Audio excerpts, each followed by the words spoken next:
A 34-year-old man with long hair emerges in a completely destroyed city, convinced that place could only be hell. With his sword in hand, he wondered how everything had gone so terribly wrong. He pondered whether, if he had learned fencing earlier, he might have been able to prevent his sister from being sent to the Empire. If that had happened, maybe he wouldn't have become the monster he was. He was already tired of everything. Besides, he could have met his master in a scenario very different from that one. A girl with black hair stares deeply at him while the young man remains lost in thoughts about his master, about how he had spent the best moments of his life with him, and how the man meant much more than just a savior to him. Sighing, he concluded that he would have treated him better if he had known he would regret it this much. Sitting with his sword all dirty with ink, the fighter pants with exhaustion, and looking at the damage he had caused in the village, he was certain that wasn't what he wanted, until someone holding a sword walks toward him, which alarms the young man. A little boy points the sword at him, trembling with fear. It was somewhat pitiful to see that scene, so the man says he didn't want to hate children and shouldn't be treated like that. But the brat keeps the blade pointed at his face, claiming he had killed his father. For a moment, the young man seems regretful, but then he mocks the boy's feelings, which makes Jack even more upset, calling him a monster. Deep down, the man cared about what the kid was going to say, but monster was already a nickname he was used to. At that moment, he was more concerned about his body tingling and throbbing with pain. He felt a sharp pain and a sensation that his brain might melt at any moment, constantly sending signals to stop and just end everything. However, staring at the blonde boy, he knew he had to hold on a little longer, just a little longer. Then he asks, "A monster?" Following up by saying that he was the monster, since he had destroyed all the masters by himself and ended the great nation of the Tulkun Empire and the Imperial family. The man asks if the boy knew how many people he had already annihilated, leaving the child speechless. Smiling proudly, he claims to have destroyed more than hundreds of thousands, so it was kind of obvious he was a monster. His words managed to get into the little blonde's head, who trembles even more while trying to keep the sword raised. Seeing the boy like that reminded him of when he was a young monster himself, and he asks his name. But when the boy replies, Jack Stewart, the warrior's expression changes completely. He comments that, coincidentally, his name was also Jack. Bursting into laughter, he says he had taken down a lot of people, but didn't remember any Stewart. The brat's voice comes out trembling as he explains that even if his father wasn't much, he was still a father he needed to have. Stopping to think, the man could even feel a little envy. Still, he wouldn't apologize for what he did, but he would give the boy a chance instead, leaving the blonde confused. Pointing to the boy's sharp sword, he tells him to use the object to stab him. He was sweating cold from the whole situation and seemed more lost than ever. But the man just insists that it was the perfect opportunity for him to avenge his father and be adored as the hero who defeated the monster. And he knew he could escape even with his leg and some organs injured, but that wasn't what he wanted. So he kept provoking the kid, until finally the boy raises the sword, still trembling, to strike him. However, all he does is fall to his knees in front of the monster. Seeing the tears streaming down his face, the man is surprised by the fact that the boy couldn't bring himself to kill him. He caresses the boy's hair, congratulating him because he knew he wouldn't live in peace if he went through with it. After all, a hero would carry many names on his back, and he advises him to live without regrets like he did, because unlike the man, the little blonde was still young.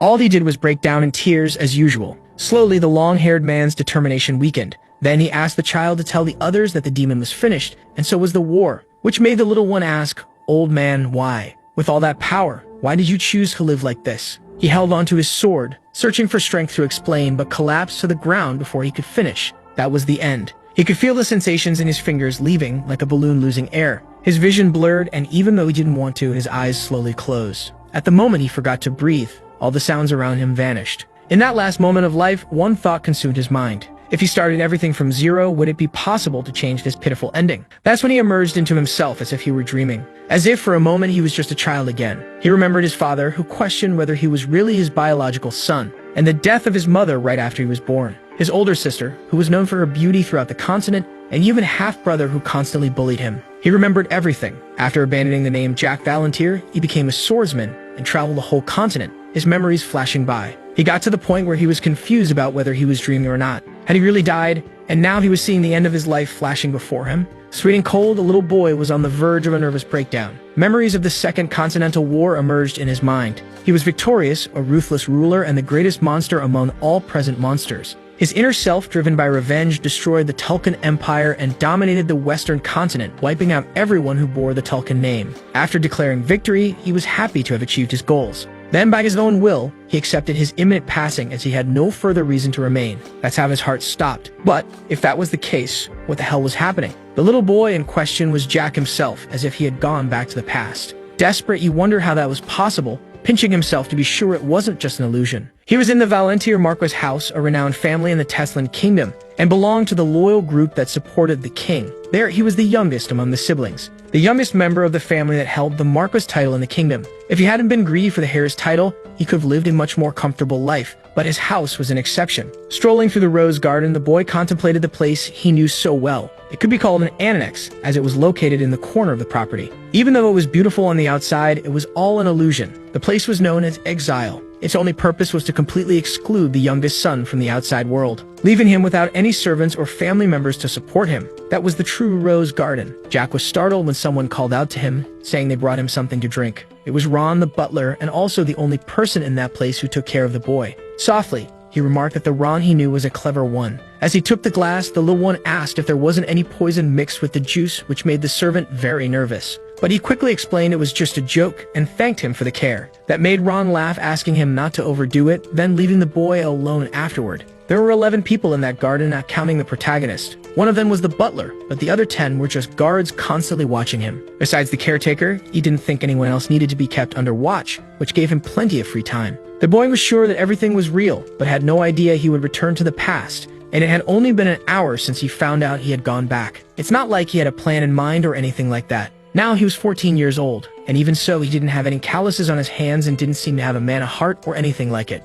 If compared to other children from noble families, he was very inadequate. But there was a good reason for that. He didn't have mana yet at that time. While thinking, a man prepared to hit him from behind on the head. Suddenly, the boy felt unwell, confused about what was happening. He had let his guard down. That's when he remembered it had been many years since he got smacked on the head. The man commented that he shouldn't distract a dog while it's eating, observing the broken juice cup on the floor. His voice makes Jack tremble. The dark-haired man complained that he hadn't even greeted his older brother upon arrival. It was Phelan Valentier, his brother 3 years older and the second son of the Marquis family, and also the reason the MC couldn't train mana. Thanks to the abuse and threats from that jerk, he was extremely limited. The boy stared at him with hatred. Even after decades, the image of his brother wouldn't leave his mind. Flashbacks of a day when Phelan spilled a hot drink on his head came rushing back. He called him useless and said he should be wiped out. He shouldn't learn anything, fencing, magic, nothing. Because if he did, Phelan would take it as betrayal to the elder brother, and then, yes, he could destroy him with a good excuse. And he warned that as long as he lived in that house, he would only eat and wear what was given to him. Laughing, the scumbag suggested that might change if Jack obeyed him to the letter. Maybe then he could consider calling him his younger brother once he became a Marquis. Jack was extremely weak when he was younger, and he acknowledged that. After all, everyone in the house saw him as inferior. That's why he was called the disgrace of the house. Of course, he only got that nickname inside. If it leaked out, it would be even more pathetic. A sad excuse for the third son of a Marquis family. The sound of laughter even from the plebeians in his family echoed between them. That's how everyone treated him, and the people who led to all of it were the second son of the family and Count Mantis. It was ridiculous how Phelan behaved, especially since their firstborn wasn't a man, but a woman. She was the only member of that family he could trust and also the only one who cared about the boy. Unfortunately, even being a year older than the middle brother, she couldn't become the family successor because she was a woman. She was just the beautiful firstborn of the family who couldn't inherit the title. She was practically born with her fate written by someone else. She would have a political marriage with a family their father liked and then live trapped in a mansion forever to continue the family lineage. Those were the circumstances at the moment Jack returned, and that guy in front of him was the one who most wanted to use the girl. The son of a bitch who didn't want to be seen with the family's useless one, or be close to his younger sister near the royal court. He deserved to be destroyed at that exact moment, but Jack snapped out of his thoughts when Phelan commented on his eyes.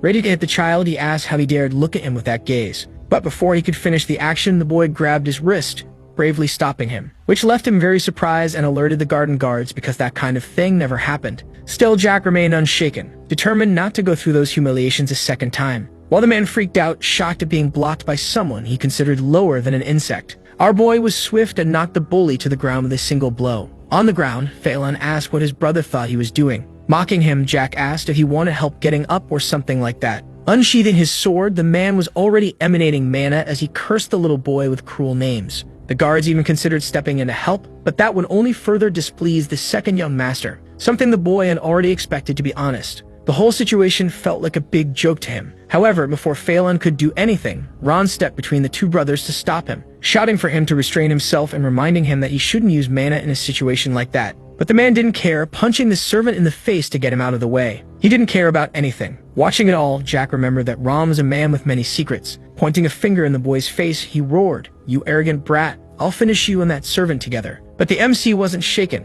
On the contrary, he retorted that his brother talked too much. and asked if he wanted to fight with his mouth instead of his sword. When he finally drew the blade, Jack's eyes filled with hatred as he realized it wasn't just for show. Even without having trained yet and without Mana's help, he wasn't confident he would lose. So he charged at the man who looked tense at his attacks. His strength was at the third circle, and that was all he had. Even with that fancy sword, he was just a spoiled child. And considering his terrible technique, Jack doubted he could cut anyone. The protagonist wondered if he should just throw him to the ground already, but he didn't think that was enough. Smiling wickedly, he told Phelan that he needed a lesson to strengthen his mental power, making him nervous. The man didn't even know how to respond. Nothing came out of his mouth but random curses. When someone filled their body with mana like that, they were supposed to include the head too. Thinking that way, Jack shoved his hand into his brother's shameless face. He had no regrets. He knew it would only be fair to return 100% of the humiliation he had suffered because of that jerk. Each hit left Phelan more and more unbalanced. He ended up knocked to the ground like a coward. That indeed was his place.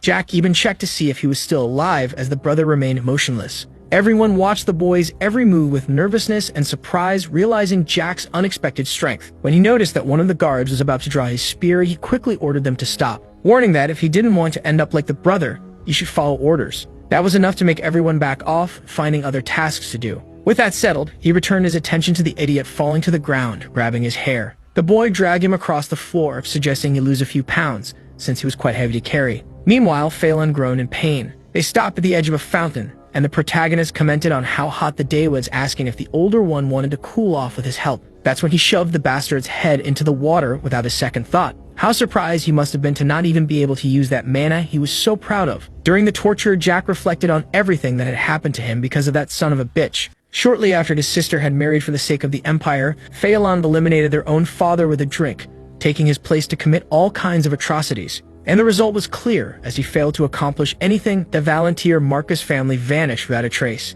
Even with all that, the MC had no interest in avenging his family, but he became furious remembering that he had wasted his sister's sacrifice. She was a smart woman with a refined nature. He couldn't even begin to imagine what she felt when she arrived at the Empire. The girl had gone of her own will, the glory of her family, and she must have understood the circumstances of it all. Because the man who took her was the 4th Imperial Prince, known for every kind of disgusting thing. And he told her even at the altar that she wasn't even the official wife, ordering the girl only to lower her head, obey his commands, and smile. Since his sister loved her family, she endured every kind of mistreatment, nodding to everything. If Phelan and their late father had known how she ended up, things would have been different. But Jack preferred not to dwell on it, so he wouldn't explode with rage. The bastard called to him amid the drownings, begging for his pathetic life like an insect. But Jack was already used to that scene after so many years as a monster. It was the expression that everyone who fell into the fear of death constantly wore. So he asked him to think about everything he had done up to that point, all the bad things and insults thrown at the boy. But he probably didn't even remember, suggesting that he ought to help him remember. That's why he should experience it directly. Only then would he understand the value of family. The younger brother's words frightened Phelan. Getting no response, the boy raised his fist, demanding he speak up willingly or not. Finally, the man admitted he was wrong, begging him to stop the torture. However, the child only hesitated when a third person made the same request. Standing at the gazebo, Ron pleaded for him to end it. His request made the boy grumble softly. Then he smashed his brother's forehead on the edge of the fountain before tossing him to the ground. The boy called one of the guards, who was startled by his voice, and ordered him to get rid of that dead weight of a brother regardless of what his final fate would be. Even if he wasn't finished off for good, he wanted him taken away and out of there. The knight ran toward the young master, concerned about his condition. As Jack passed by Ron, the butler's gaze fell on him as if he couldn't believe he was capable of all that. It didn't take long for rumors about his actions to spread, which turned the mansion upside down. Phelan was carried into the mansion by 2 servants, frightening a lady with purple hair who fainted at the sight of the hair's condition. Now the great hair of the Marcus family was lying in bed with an open wound on his head and an irrational fear of water. In that situation, it was to be expected that things would be out of place. Even with all the chaos, Jack retreated to his room. He savored a slice of cake as if nothing had happened, being closely watched by Ron. The servants whispered throughout the house, wondering how the boy managed to defeat his older brother, someone who had reached the 3rd circle at 17. While the MC didn't even know the basics of magic or martial arts, he could have been hiding his strength. But why choose to reveal it at that exact moment? Phelan was to be named next week after his coming-of-age ceremony, which suggested the boy might have coveted the position. The commotion was so great that even his sister was worried about the situation. When the information reached the Lord's ears, he promptly requested the presence of the 3rd son, who continued enjoying his cake, complimenting the delicious taste of the butler who had baked it with such care, until a maid called the servant, informing him of something that caught him off guard. Tense, he informed the boy that the Lord had requested his presence in the main building. Then the boy stood up, dismissing the butler's accompaniment, since he was no baby anymore. As an obedient servant, the blonde obeyed the order of his young master, asking only that he be careful. The palace was immense, and walking that far made him feel watched. It was strange, since it had been a long time since he had been ignored like that. Even if he didn't care how people saw him, he wished it would be over quickly. Upon arriving at the door, the guards immediately blocked his way. They were treating him as if he were invisible. Even though he thought it was absurd, the boy tried to get the guards' attention politely, but he had no success. He squeaked his foot under the legs of the two, asking if they couldn't see or hear him, while everyone watched the scene not so discreetly. If it were the Jack from the past, he would have left after seeing the disgusted look on the knight's face, but he wouldn't do that this time. Smiling, he told them to stop making that dumb face before he smashed them. That yes provoked a reaction from the guard, who wanted to make sure he had heard right. Then the boy kicked the bastard's knee, making him fall to the ground, and said he wouldn't ask twice. He explained that he had been summoned by the Lord, so he wanted to know why they weren't letting him in. The response came out in a trembling voice as the man said he couldn't say, which led him to conclude he had been made to wait out there for nothing. They probably expected a scene where they would say Jack wasn't worthy of being there and would only be allowed in after repenting, but the boy turned his back on the servant.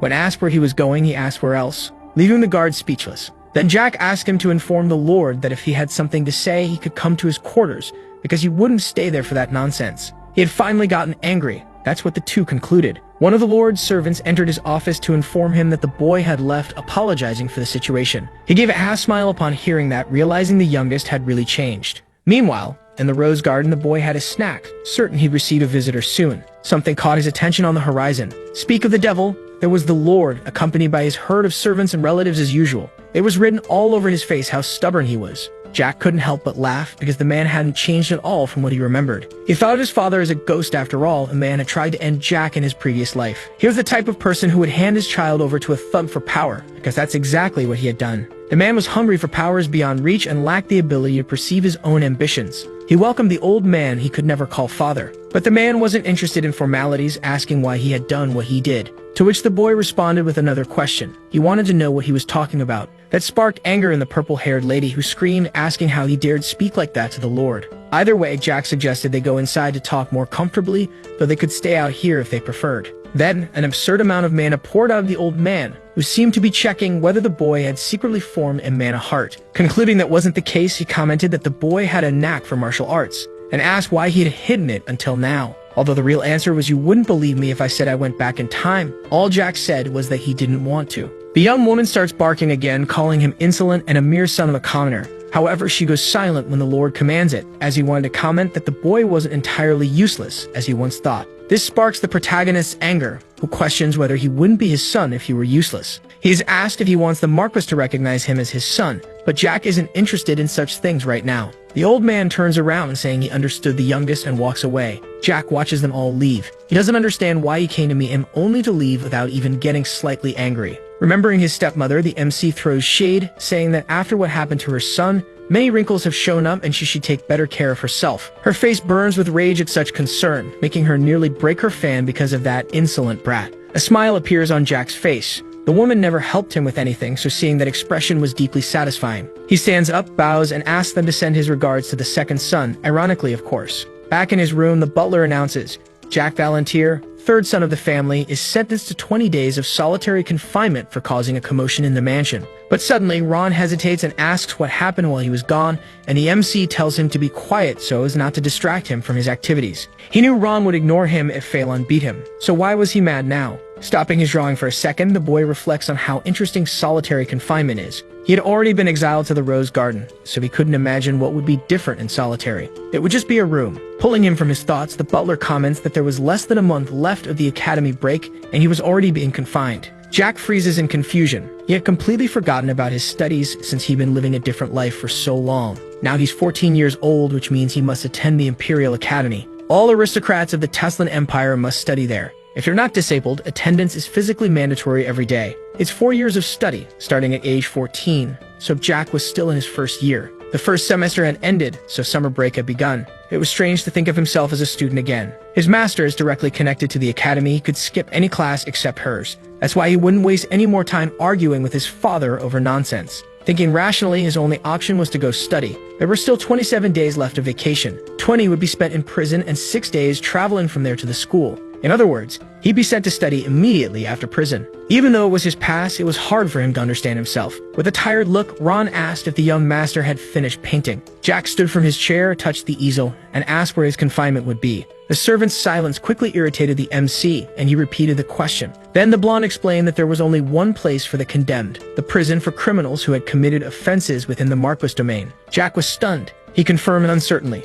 "I'm going to be thrown in prison?" The answer was yes, which wasn't exactly a surprise. Even so, a cry of frustration escaped him. He couldn't believe that stupid old man was actually capable of that. The Academy's vacation wasn't a break, but an extension of something else. That was clear from Phelan's condition. Before that, he attended social events and met with other noble families. That's how he met the vassals, even. Jack never had any of that. Of course, he wasn't interested in the Marquis' affairs, but what his relatives said enraged him. It was as if there were no place for him there or anywhere else, and now he was locked in a dirty cell. All because of that idiotic old man. The boy decided to go to prison alone without waiting for an escort, so he wouldn't completely destroy his dignity. Ron's face as he watched him go was inexplicably pitiful. He wiped tears with a handkerchief and looked at Jack like an abandoned kitten, while the MC just asked them to hurry up. In a way, he was still different from other prisoners. He had a bed, a bathroom, and 3 meals a day. But what's the point of all that when you're locked in a small, cold cell with a blanket that hasn't been changed in half a century, and food so disgusting and bland that not even the flies would eat it? Our boy crosses his arms.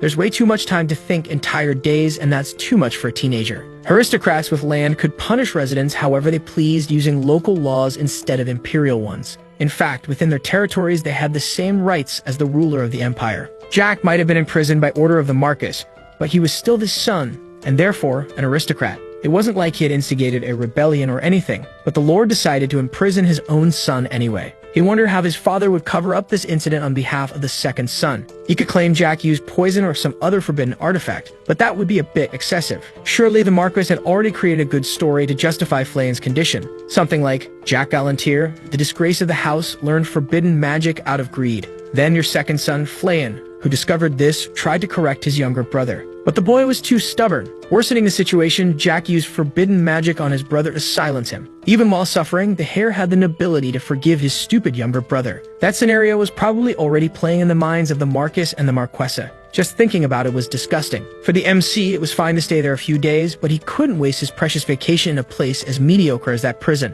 It's not like he had any love for his house. He could run away now, but he wouldn't do it yet for 3 reasons. His sister, Ron, and most importantly, his master. Oh, and of course, since he had returned to his original body, the MC was just a 14-year-old boy without muscles and too weak to survive on his own. He wasn't foolish. He knew the survival rule in that world. The strong devour the weak. The strongest survive, the weak become food or fertilizer. Jack didn't intend to cause a bloody massacre like in his past life, but he still needed to take revenge on many people. To do that, he would need 2 things, time and power, and the Academy would solve both in a snap. He could gain more time to regain his former strength, increasing powers that were already significant due to his past life experience. By achieving this, he would be able to protect his loved ones, Ron, his sister, and his master. To reach that, he had to take what was rightfully his, even if he didn't like it. Slowly, mana began to form in his hands. A mana user can be divided into 10 ranks. From the 1st to the 3rd circle were beginners, from the 4th to the 6th, specialists, and from the 7th to the 9th, high circle mana users, and the rarest ones, those in the 10th circle, were called masters or superhumans. Pressing his palms to his chest, Jack formed a blue glow. It was a good thing no one was there to witness what he was doing. It took only 2 hours to create the first circle, which made him celebrate being young. In his past life, he had started studying mana at 17 years old, maybe due to the impatience teenagers have with everything. He raised his hand, letting it hover above him, amazed by his creation. But he quickly waved it away, remembering that no one could know what he was doing there. A strange sound came from the hallway, similar to the click of the Marquess's shoes. The boy wrapped himself in the blanket and pretended to be asleep, but soon realized this sound wasn't as heavy as usual. The voice he heard belonged to someone who, in his past life, he had only seen in very old memories, and it made him jump up quickly. On the other side of the bars, his tearful sister, Elizabeth Valantier, waited for the boy. She reached her hands through the bars and asked anxiously if the boy was very hurt. Tears streamed from his eyes upon seeing that his beloved sister was still beautiful and kind-hearted and had come to visit him under those circumstances. When she called him Jackie, it was like music to his ears, a nickname he hadn't heard in years. He pressed her hand to his face and smiled as he told her he wasn't hurt and everything was fine. Worried, Elizabeth asked why the boy had used forbidden magic, since she had offered to teach him magic whenever he wanted. Their hands intertwined as he apologized, but his sister changed the topic, asking why the MC had returned home early. Receiving silence from her younger brother bothered her. as he froze up. So she asked if everything was really okay and if the boy could hear what she was saying. But all he did was wipe away the tears and smile, explaining that he was happy. His action left Elizabeth confused. How could he be happy in a situation like that? In a cold, filthy cage, completely alone. And Jack revealed that he was very happy that this was real after dreaming so much of seeing his sister again. His words made the girl sure the boy had gone completely mad, but he grew serious and got her attention. Then he made the suggestion he had always wanted to: should we run away? Which surprised the girl. Still, he continued, suggesting they go to a nomad forest where they could start their own farm while cultivating together. Dryly, the woman scolds him. However, Jack insists. He knew how Phelan and the Marchioness treated her. It's better to leave everything behind and live in peace. They might even find someone who truly loves her. When he returns to talking about starting a farm and speaking ill of the Lord, he is interrupted by a shout from Elizabeth. She cuts him off with a scream, asking him not to say those things about their father, as that would still be his title no matter what happens. To the young woman, the two of them were born from the old man's deep love for her mother, so they couldn't speak about him like that. She knew Jack despised him deeply, but she was willing to change the Lord's opinion of her little brother, so she asked him to hang in there a bit longer.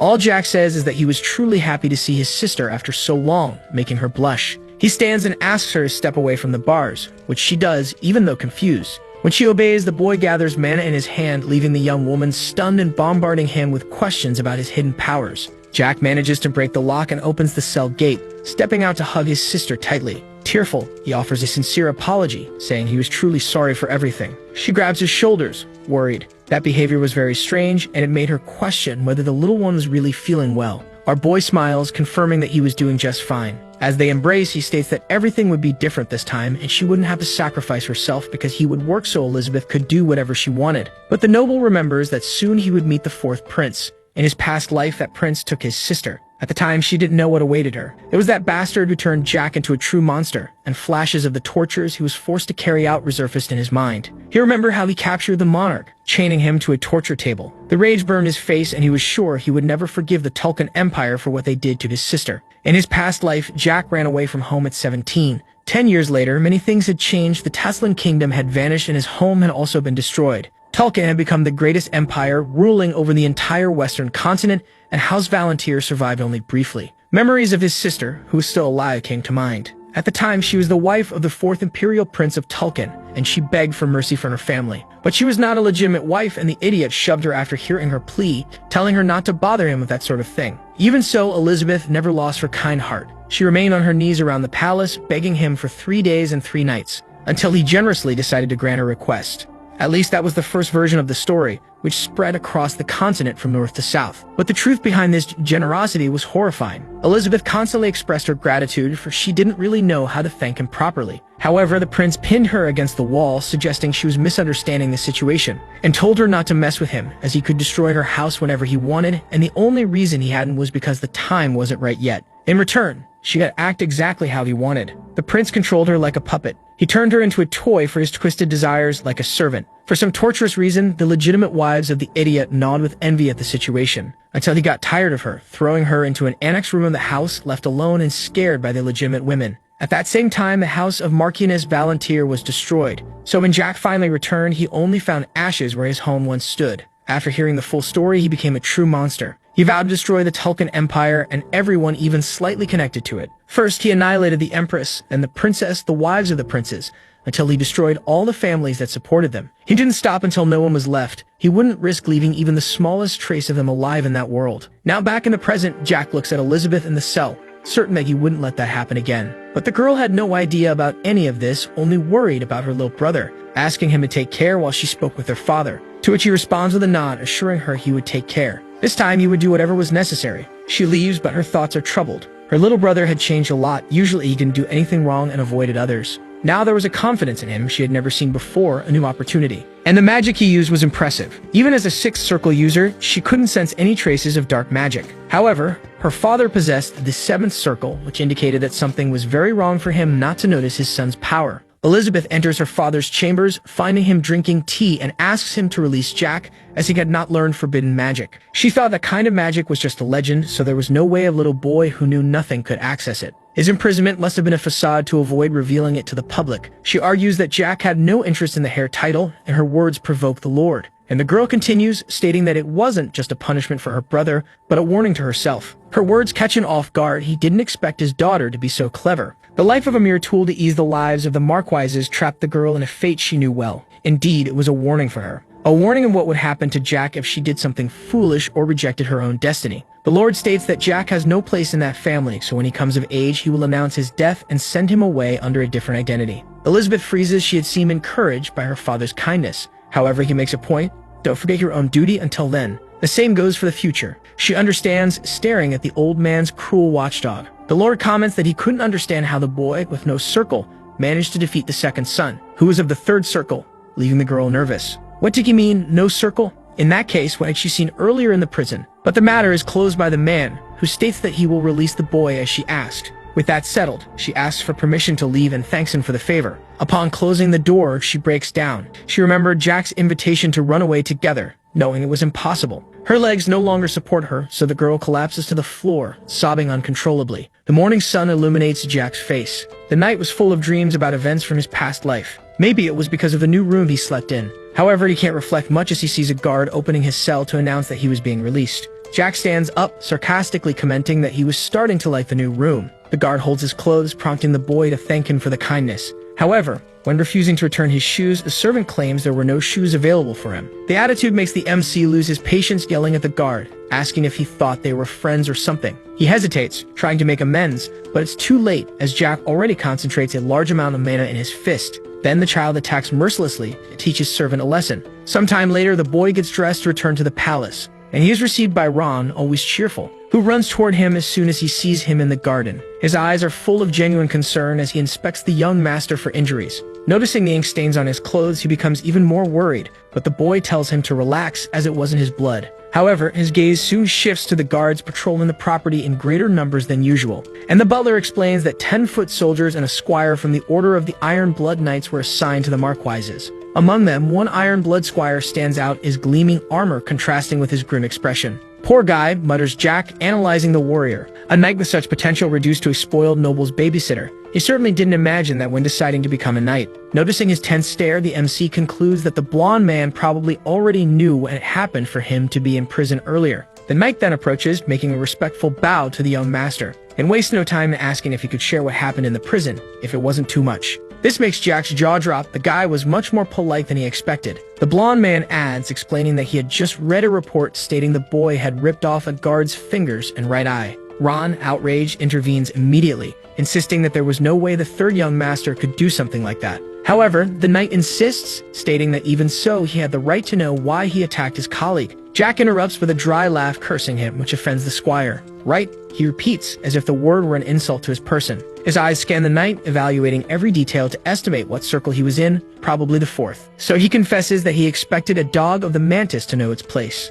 The blonde man retorts, complaining that his words were too harsh, but the boy doesn't understand what's so harsh about calling someone a dog, and Ron scolds him. Already irritated, Jack explains that the only function he had there was to stay nearby and keep watch over him. He could do all sorts of things, even cleaning by himself, using all the time he needed, but he shouldn't talk to the MC about rights. And since he knew if he wanted to become a knight, he suggests that he stay in his place and pray not to cause any trouble. The knight lowers his head in submission, asking the boy for forgiveness. The bow brings a smile to the boy's face, who celebrates his new, well-trained dog. Satisfied, he turns his back, ending the conversation and telling the squire to report what he concludes after resolving all that mess. And if he had any complaints, he should speak directly with the Marquis. Additionally, he adds that his new nickname would be Chick, and he should come running when Jack called him that. Finally, he and Ron head back into the palace, leaving the Chick there in complete silence. Hearing a growl in his stomach, protagonist tells the butler he really wanted to eat some meat if possible. Therefore, the servant affirms that he will fulfill his wishes immediately. An incredible meal is prepared just for the boy, filling the MC's belly,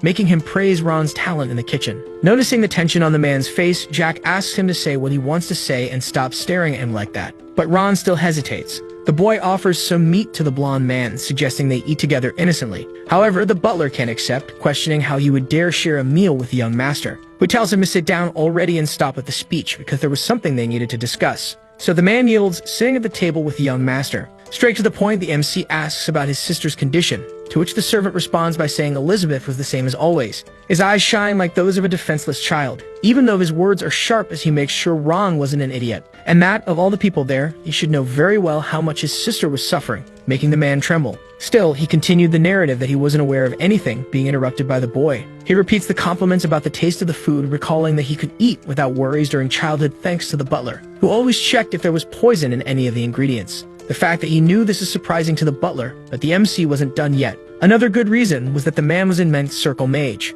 Once again, he is caught off guard by the things the protagonist knew. Then the boy continues, "As someone who stayed by my mother's side, you must know. But I don't know what my biological mother was like since she died when I was born." However, seeing how everyone commented on the similarities between her and Elizabeth, Jack concludes that she must have been a very good person. That's what he truly believed. The boy confirms that Ron protected his mother from the shadows and her escort was a ninth circle mage. If this were a novel, the boy would have thrown the book away due to the lack of realism. But this was reality. He remembers when he ran away from home in his past life, accompanied by the butler while being pursued by people sent by his father. The rain that night was intense, making everything even more tense. Those pursuers were probably members of the Iron Blood Knights Order, just like the chick from earlier. The Marquis had sent them to eliminate his own son. At the time, the captain was a ninth circle swordsman, and Ron sacrificed himself to protect the protagonist, emanating an absurd amount of mana against the pursuer. Jack explains that when that happened, he feared the man after learning that he was the ninth circle mage who had accompanied his mother. But he knew the woman wasn't exactly a commoner, something the Marquis didn't know, perhaps not even the butler knew. In that case, the boy concludes that he'll continue living without knowing, since the kind of person the servant was in the present was all that mattered. After that whole spiel, the man asks what the young master wanted from him, and he explains that he only trusted him and his sister, so he wanted him to protect her. His request is strange since Elizabeth had reached the sixth circle at only 18 years old, which meant she was very capable of protecting herself. However, Jack counters, saying that she was very kind and the type of person who didn't mind making many sacrifices. But a life of sacrifice wasn't ideal for the girl, it was ideal for the Marquis. He informs that he will go to the academy early the next day and won't return unless something very serious happens. He would stay at the institution for 4 years and needed someone to stay with his sister during that time. After that, Ron could do whatever he wanted with his life. Downcast, the man asks what he meant by his life. Jack explains that he wasn't referring to the life he led hiding behind him, but to discovering what he truly wanted to do. However, the servant becomes curious about why he would spend exactly 4 years at the academy, and the boy says that only after that would he be able to protect Elizabeth by himself. When asked from whom he would need to protect the girl, the MC is interrupted by a third person entering the room. Even in such an important moment, he couldn't simply send the person away. It was the chick announcing that he would deliver his report. The guard had already received first aid and was being sent for treatment. Hearing that, he pretends to care, which only encourages the blonde man to whine more, saying the guy had accidentally cut his fingers while training and then dropped the dagger, which pierced his eye. At the end, the MC congratulates him on the good work, asking if the Marquis' little dog wanted a bone, which the man refuses. He calls him Chick, being corrected by James Canta, who finally says his name, but the boy didn't care at all, and says he wanted to learn fencing, so he needed a real sword and a wooden one. However, the squire refuses with all the pride of a knight, stating he wasn't a messenger boy. Jack calls him Chick again before asking if he didn't like him. Smiling, he explains that this was the perfect chance to beat him up. His words make Ron jump from his seat, while James asks if he was serious, receiving a yes as an answer. The rascal even shows his teenage hands, arguing that they had never held a sword before, so the man could hit him as much as he wanted in a duel. To make sure he heard right, the squire asks if the boy wanted him to be his fencing teacher. But Jack bursts out laughing, commenting that this was the third funniest thing he'd ever heard, and tells him to fetch the swords already. When James leaves, the butler asks if the boy would be okay fighting an opponent of the fourth circle, but that doesn't seem to bother the MC. He was worried he might get hurt, but his confidence was so great that he proposed a bet. Ron considers the possibility carefully, and suggests betting on how many hits Jack would take instead of betting on who would win or lose, which seems like a good idea to the young man, who asks what they would wager. Even though he showed confidence, Ron insists on reminding him that the squire was in a completely different league, making sure he would really go through with it. He didn't trust his skills one bit. In that case, the MC suggests the butler would win the bet if he took even one hit from the chick. His offer surprises him. What do you mean, just one hit? Moreover, the boy wanted the loser to fulfill a wish of the winner. This makes the blonde man a little sad for a moment, stating that if the boy wanted something from him, all he needed to do was give the order. After all, he was the mansion's servant, but hearing that only made Jack more eager to have fun at the poor guy's expense. The boy speaks up, pointing at the man and reaffirming that he only trusted him and his sister, but all Ron says is that it's rude to point with a fork. However, his gaze betrayed how much he was enjoying the situation, complaining while he was jumping for joy inside, and the MC comments on that. Putting on his most innocent face, the boy explains that he didn't give orders to people he trusted. He only asked favors, and that's what he wanted from the butler. The servant's eyes shine, saying that if he asked like that, it would be hard to refuse anything he wanted. Their conversation is interrupted by James, who returns to the room on his knees to apologize for his earlier rudeness, and asks the protagonist to reconsider what he said. There were countless people like the chick who disrespected Jack even in his presence. But an indirect humiliation like that and laying hands on him were very different things, which made him conclude that the guard was afraid of what could happen. That's why he was kneeling and saying all that. The boy asks if he wanted to go somewhere the two of them wouldn't be watched, confusing him. With an air of superiority, he suggests that the squire was afraid of losing to a teenager. His expression changes upon hearing that, and he turns his head in denial, but the boy insists. "So you're sure you're going to beat me up, huh?" he says while observing the blonde's attentive face, which said it all. Of course he was sure. Even in his silence, Jack asks Ron if he knew a place where they could train alone, shocking the servant. He couldn't lie to his master, so he reveals the perfect place for that. It was a hidden basement at the back of the mansion. The place was filled with neatly organized weapons and training equipment. Upon arriving, Jack asks if the butler trained in that space, which he denies, explaining that his mother had prepared the room for her two sons. This makes the young man ask why he didn't know about it in that case, and the servant says it was because he didn't train, which made sense. Thinking about it, even if it hadn't been used before, everything was shining. Someone probably cleaned the place regularly. Smiling at the butler, Jack thanks him for taking care of the room, and the man also seems pleased with his own work. Finally, his attention turns to the chick, who trembles at being called, and extends his hand to ask for the wooden sword. Even though the blonde was hesitant, the boy pressured him without stopping. Then he hands over the weapon carefully, and his voice still comes out trembling. His gaze turns to the squire, who comments that the protagonist seemed a bit experienced in holding a sword. The comment makes him smile wickedly. If he stacked all the living beings he destroyed in his past life, he could reach the heavens. He thanks him for the compliment and tells the knight to take the fight seriously, even if the swords are wooden. The two begin the fight, and Jack can't hit his opponent, who easily blocks and dodges the blows, feeling confident. However, with precise movements, the MC places the tip of his wooden sword against the knight's throat. The man freezes, not understanding how he was defeated so easily. Ron shouts to get the young master's attention, who's too focused, warning the chick that if that had been a real weapon, he'd be dead. He wanted him to take the fight seriously, which clearly hadn't happened. The blonde says nothing, shocked by the boy's skill in fencing, questioning whether that was really his first time holding a sword. Even Ron was scared by what he had just seen. Just seconds ago, the young master lunged and the knight had easily struck him to the side. Even though it was a light hit, for someone 14 years old, it shouldn't have been weak. According to his expectations, the boy should have ended up on the ground, defeated and disarmed. But instead, the brat moved with perfect form, perfect attacks and dodges. If it had been a real blade, James wouldn't have stood a chance. He didn't know what had happened to Jack. Beyond fencing, he had never held a sword before. Could he be some kind of sword genius or something? No, even a genius wouldn't be that skilled. While lost in thought, the teenager confirms that the squire was in his 20s, and he replies that he was 23, prompting the MC to ask when he started training with mana. It was at 18. The news makes him smile like a maniac, faking excitement as he asks if the blonde reached the 4th circle in 5 years. That was quite talented, considering how late he had started. Observing his internal mana, he concludes that the squire could easily reach the 8th circle, which would open many doors for his position in the guard. Without saying another word, the boy drops the wooden sword to the ground and asks James questions. He grabs a real blade this time, thinking how funny it was to waste such talent on being a babysitter. Then he says he was starting to like the guy. Seeing the blade in his hand, the adult warns him he could get hurt, something Jack strongly disagreed with. This makes him burst out laughing, until he takes on a serious posture like a psychopath, and explains that there's a clear difference between arrogance and confidence, asking if he believed what had just happened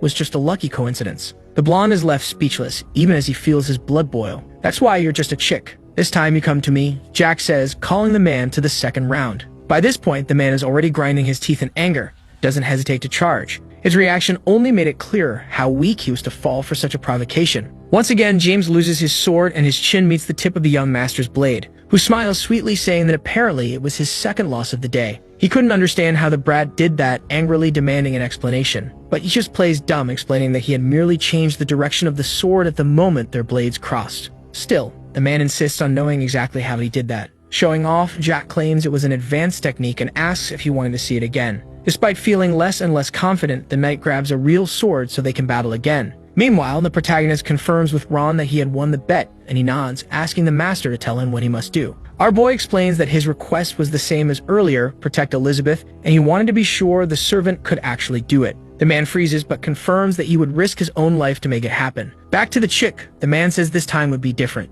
making Jack prepare with the sword while channeling mana since the opponent had mana too. Still, the blonde insists he go all out. On the first strike, James is blocked instantly. The young man's mana penetrates his skin, causing intense pain that brings him to the ground. With the man on the floor, Jack makes a point of stepping on his chest to observe his frightened face. Even without much strength left, he asks how First Circle like the MC could have so much power. It was a reasonable confusion since a mere First Circle had defeated him, but the explanation was simple. Instead of the usual means of evenly distributing mana throughout the body to enhance general physical abilities, our boy focused on one region. Ignoring the question, Jack asks if the squire really wanted to become an official knight, but the man doesn't understand. Wasn't he already official? Trying to understand, the man asks what exactly the boy meant. Then Jack makes an unexpected proposal. He wanted the blonde to become a loyal hunting dog. James seems offended by the offer, but the MC insists, stating that if he became a dog that only followed his orders, he'd have a much better life than as an official knight. The knight hesitates, clearly torn between duty and curiosity,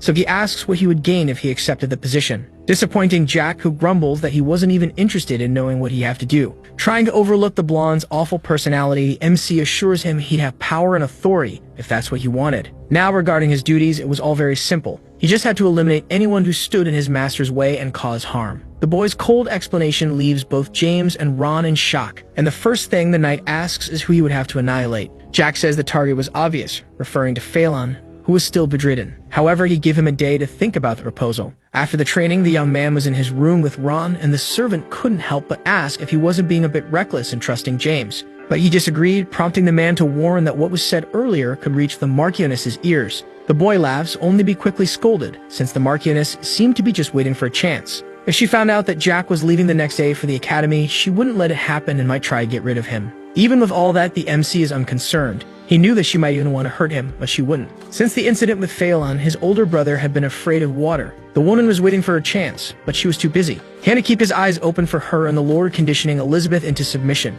In such a delicate situation, it was impossible for her to finish him off. Ron seems conflicted, as he keeps insisting on knowing whether the boy was really sure about that. Jack replies by asking if he really thought the Marquis would let the woman do such a thing. He couldn't go anywhere other than the academy, so how could she possibly destroy him? She'd probably stop after causing a fracture or two. Besides, a mere Marchioness wouldn't be capable of such a feat. So many superior creatures had tried before, and even they failed. It was almost funny how out of touch it was. With the matter closed, Jack thanks the servant for the massage, and Ron, tired of arguing, simply says, "You're welcome." The little one gets his attention and says his day would only come when he wanted it to, worrying the servant, who asks if he was planning to swipe up to leave. He laughs, saying that in a way, yes, but Ron doesn't find it funny at all. Jack tells him to follow him secretly if he's really curious about what will happen the next day, which catches the servant by surprise. He thought he would accompany the young master, but there was no chance of that happening. So much so that he makes the butler promise not to be seen. Before leaving the room, Jack informs him that he will be forming the second circle in his room, so no one can interrupt him. Ron is confused, second circle,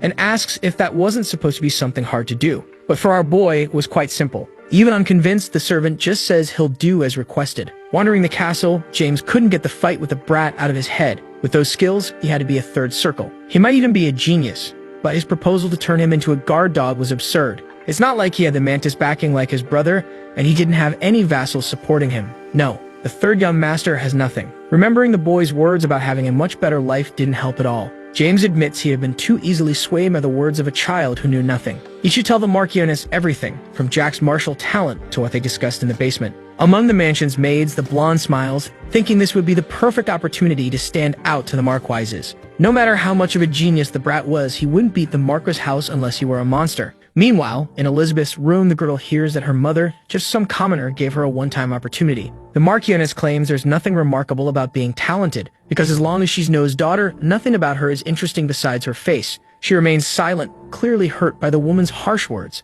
Offering a glass of wine, the woman comments that the girl was such a sweetheart, asking her not to be shy about accepting the drink. Elizabeth immediately refuses, explaining that she can't drink in front of the Marchioness. Shrugging, the witch downs her glass in one gulp and keeps talking, saying the son of Duke Malone and of Invincible seemed interested in her. But she quickly interrupts herself and corrects.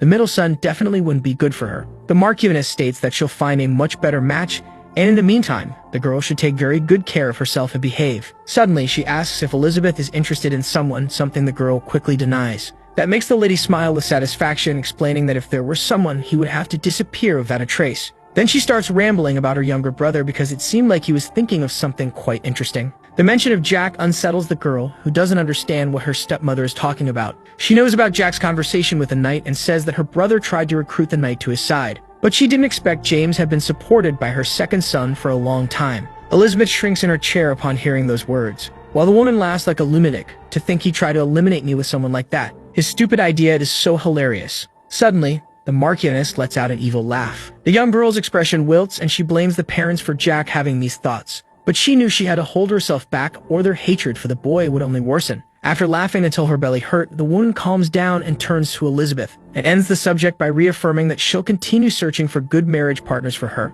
However, there was something she still needed to say, even if it was just out of concern. Wrapping her arms around the girl's neck, she threatens her. If you start getting involved with someone in secret, you know very well how that will end. The girl trembles with fear. All she can do in response is whisper that she understands. Her submission delights the hag, who praises her before leaving, reminding her she should get ready for dinner. Downcast, Elizabeth simply agrees with her second mother. As night falls, the maids begin preparations for dinner. In a few moments, the members of the Valentier family gather at the table to enjoy the meal. However, the dining room door opens abruptly, startling everyone. It's Jack entering the room uninvited and bold enough to ask why everyone looked like they were at a funeral. All eyes turn to him. His sister is in shock and everyone else is filled with pure disdain, especially his father. With fake innocence, the boy argues that, as the precious third young master of the family, there should be a free chair for him to sit in. A few minutes earlier, he had been focused on training his mana manipulation. There were two types of mana circulation, one that affected physical abilities. In other words, it enhanced intelligence, senses, and especially strength. The second way was injecting mana into a systematic formula and materializing it. Things like fireballs, ice arrows, and hellfire were good examples of this method. Ron was a ninth circle mage, while James was a fourth circle swordsman, and depending on how you use your mana, you could be either a mage or a swordsman. Jack was a swordsman, but that didn't mean he couldn't use magic. In fact, there he was, emanating mana while sitting on the bed. The butler looked at him in astonishment, but he soon informed the boy that it had taken him 2 months to master the second circle. It was something impressive, considering it usually takes several months for a first circle guy to reach the second. Unless you were a regressor like him, it was a very difficult feat to achieve in 2 months. Smiling, he complimented the servant, saying he was incredible. This made Ron laugh, saying he didn't think he should be hearing that from someone who became a second circle mana user in just hours. Speaking of time, the boy asked what time it was, and the servant replied it was 5:48 in the afternoon. He jumped up, surprised by how much time had passed. Since it was dinner time, he wondered if he should cook a steak like always, but quickly discarded the idea, because his arrogant family was probably in the main dining hall stuffing their faces. So he decided he would dine like a noble, which Ron thought was madness. But the boy lied, using the excuse that he was going to tell them he would be leaving the next day. Back in the room, Jack was already devouring a chicken leg, drooling over the delicious food of the main house. The scoundrel even commented that it was tasty, but not as good as Ron's cooking. That left the relatives furious. After stuffing himself, he thanked them for the meal. But his father called his attention to ask if he had come there to say something, and he confirmed, as he had no other reason to go to that shitty place. The insolent way he spoke made the Lord think his son had gone mad. Even so, the protagonist kept provoking, asking why his father was making that weird face. The tension between the two was obvious, and Elizabeth asked Jack to talk with her outside the room, saying she'd provide whatever her brother wanted, but the Marquis interrupted her. With everyone silent, he asked the kid to just say what he had to say. So he announced he would leave for the academy the next day because he couldn't stand that gloomy atmosphere. Even sulking, the Marquis approved the boy's decision, but Jack wasn't asking for any permission to leave. To avoid an argument, Jack admitted he was happy with his father's approval. With that out of the way, the MC felt comfortable enough to ask about his brother, who trembled when addressed. Holding his wine, he commented that he had heard Phelan couldn't even drink due to the water phobia he had developed, must be dying of thirst. And even though he was a brother who used to beat him when bored, the MC still considered him family. Maliciously, he poured the wine on the dinner table, saying that since it wasn't water, he should take a sip. Phelan freaked out at his brother's gesture, nearly falling out of his chair, and the Marchioness couldn't contain her anger, screaming that the boy was insolent and asking how he had the nerve to do such things. But Jack turned his back, stating that he had said what he wanted to say. To him, the woman's voice was like a barking dog. He left the room under a heavy silence, knowing his words would echo through that mansion for a long time. Full of hatred, the Marchioness assured the other family members that she would not let that disrespect slide, and the boy mocked her, saying he'd be waiting for it. The hysterical screams of the lady could still be heard from the other side of the door, cursing, determined to end that child. In the hallways, the maids whispered among themselves, trying to make sense of what they had just witnessed, but they tried to focus on cleaning the wine-stained tablecloth. Unlike the Marchioness's words, nothing unusual happened that night except for being scolded by Elizabeth. On the morning of his departure, Jack wondered how the preparations for the event could be so simple. Even with a luxurious exterior, there was nothing there except a comfortable place to sit. The march was commanded by a six-circle jerk knight named Reborn, who stared at the MC in a suspicious way as if he had some secret plan or something like that. Besides him, James was also included in the Uber package to the academy. Worried about her brother, Elizabeth checked if he didn't want company for the trip, but he dismissed her. The girl was very worried, since their second mother seemed to be plotting something, so she insisted on accompanying him. Since the boy was very stubborn, he asked her not to worry, and he stated that many things would change from that day on, and that he really was fine. Besides, now he knew that there was no way the family could destroy her. Downcast, the girl kept following him on horseback, which made the boy suggest she go back and ask how long she planned to keep following him. Finally, the girl gave in, asking him to be careful, and Ron watched her leave with suspicion. The butler was visibly nervous when he asked if the young master was really sure about his decision, since the atmosphere in the main house was horrible. He had the same expression as Elizabeth and received the same answers she did. Jack took the chance to remind him of the promise he made yesterday, something he was supposed to do that day during the night. There was no way the servant would forget. Along the way, Reborn watched the dude's interactions with suspicion. Upon receiving Ron's confirmation, the MC emphasized that he should take care of his sister, dismissing him so she wouldn't be left alone. And so he did, wishing him a good trip. The servant would follow the march from the rear and then see what would happen later that day. He wanted to treat it as a gift for the butler, who had always worked hard in his favor. The cozy atmosphere made the boy yawn with sleep, so he decided to take a nap during the trip. But upon noticing the boy had dozed off, Reborn looked at him coldly, as if plotting something. The journey continued until nightfall, and he remained in deep sleep until noticing the dark sky. Jack got up to ask why no one had woken him earlier. Upon seeing the servants settling in, he concluded that they were going to camp in that spot. James approached the brat, which put him on alert, and the two stared at each other with intense tension until the boy smiled. Looking ahead, he commented that his little chick had really decided to tell everything to the Marchioness. He was surrounded by guards, so it wasn't like he could do anything about it now. Since he had already been captured, Reborn said there wouldn't be much small talk with the MC, but the brat told him to at least try a little because he would listen attentively. The silver-haired man seemed pleased to reveal that during the 4 days they would spend taking him to the academy, they would camp at night. However, Jack didn't see anything wrong with that isolated fact, until the man looked at him with a psychopath's gaze and said they would grind his bones into dust every night and give him a healing potion at the end of each one. When the explanation ended, the boy didn't seem surprised or scared and asked him to continue. Reborn explained that the Marchioness had ordered something else. The boy had created a mana circle and everyone there knew it by now, so the woman ordered him to destroy it, which put a smile on the bastard's face. That indeed caught his attention. Breaking a mana circle was like a death sentence. Even if it was possible to recreate the broken circle, the chance of regenerating mana was 1 in 1,000. As if that weren't enough, you could spend the rest of your life unable to walk due to the shock of having your circle destroyed.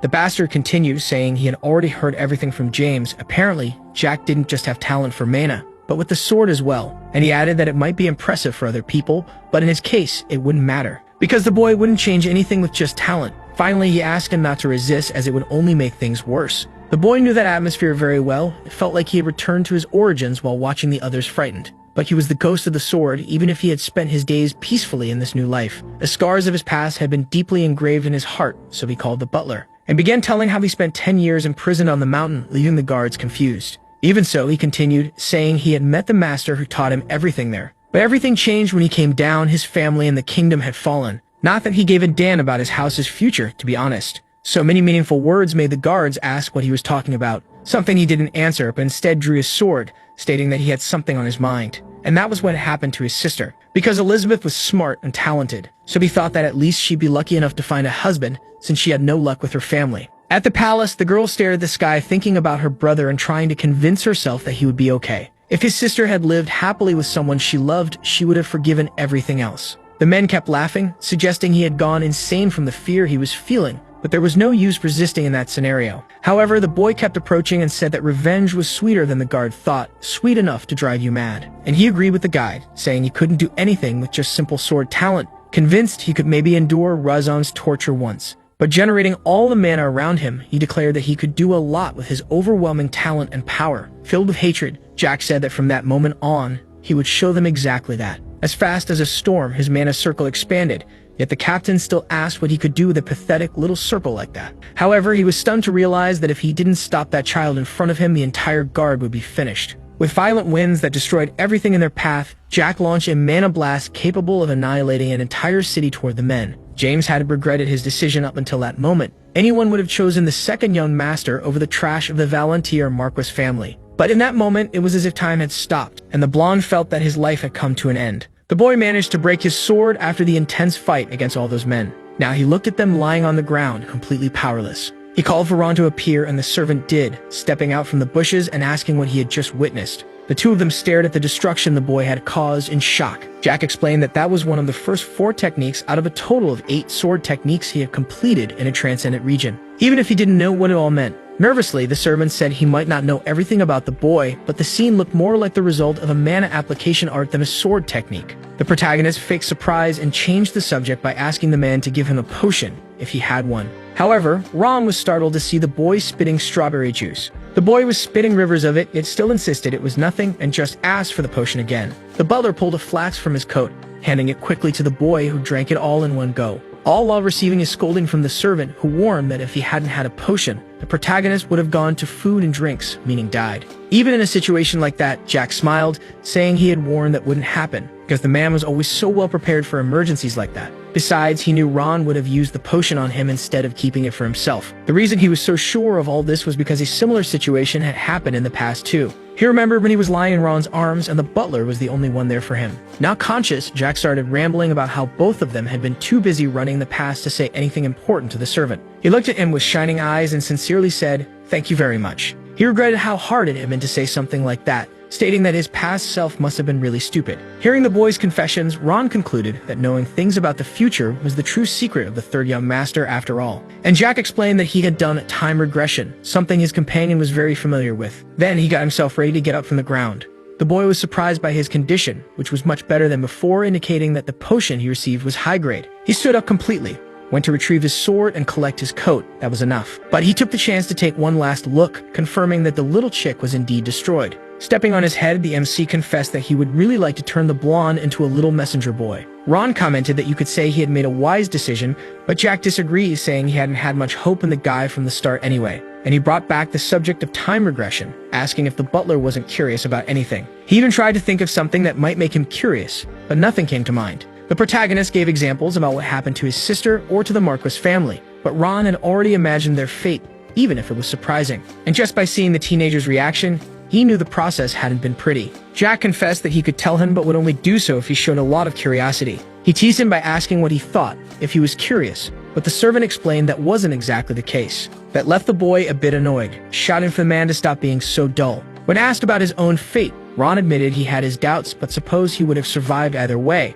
Awkwardly, the servant said he didn't think he was someone who would die prematurely, but was surprised by the protagonist, who made it very clear that that had been exactly how he met his end. That indeed was a surprise and left the man curious, but Jack asked him not to be disheartened by something like that. Ending the conversation, he entered the carriage, announcing that he was going to get a little rest. Lying down on the bench, the boy tried to relax while Ron approached one of the guards. Realizing he was still alive, he placed a hand on his head to knock him out for good. He analyzed whether it was really appropriate to call a weapon used in an attack that wiped out 25 high-level knights a sword. All the men had their hearts pierced, but it didn't seem like they had been stabbed with a blade, so he couldn't understand the source of the damage. The servant looked back at all the bodies on the ground and wondered what kind of life the boy had lived in the past, worried whether everything would really be fine in the end. After some time, Jack woke up startled and drenched in sweat, hearing Ron calling out to him. Ron asked if he was really okay, even though he had taken the potion. Realizing who it was, he opened up, explaining that he wasn't okay. He still felt a lot of pain, and the butler understood. He handed a bag to the boy, informing him that he had searched the knight's belongings and collected 5 high-grade potions,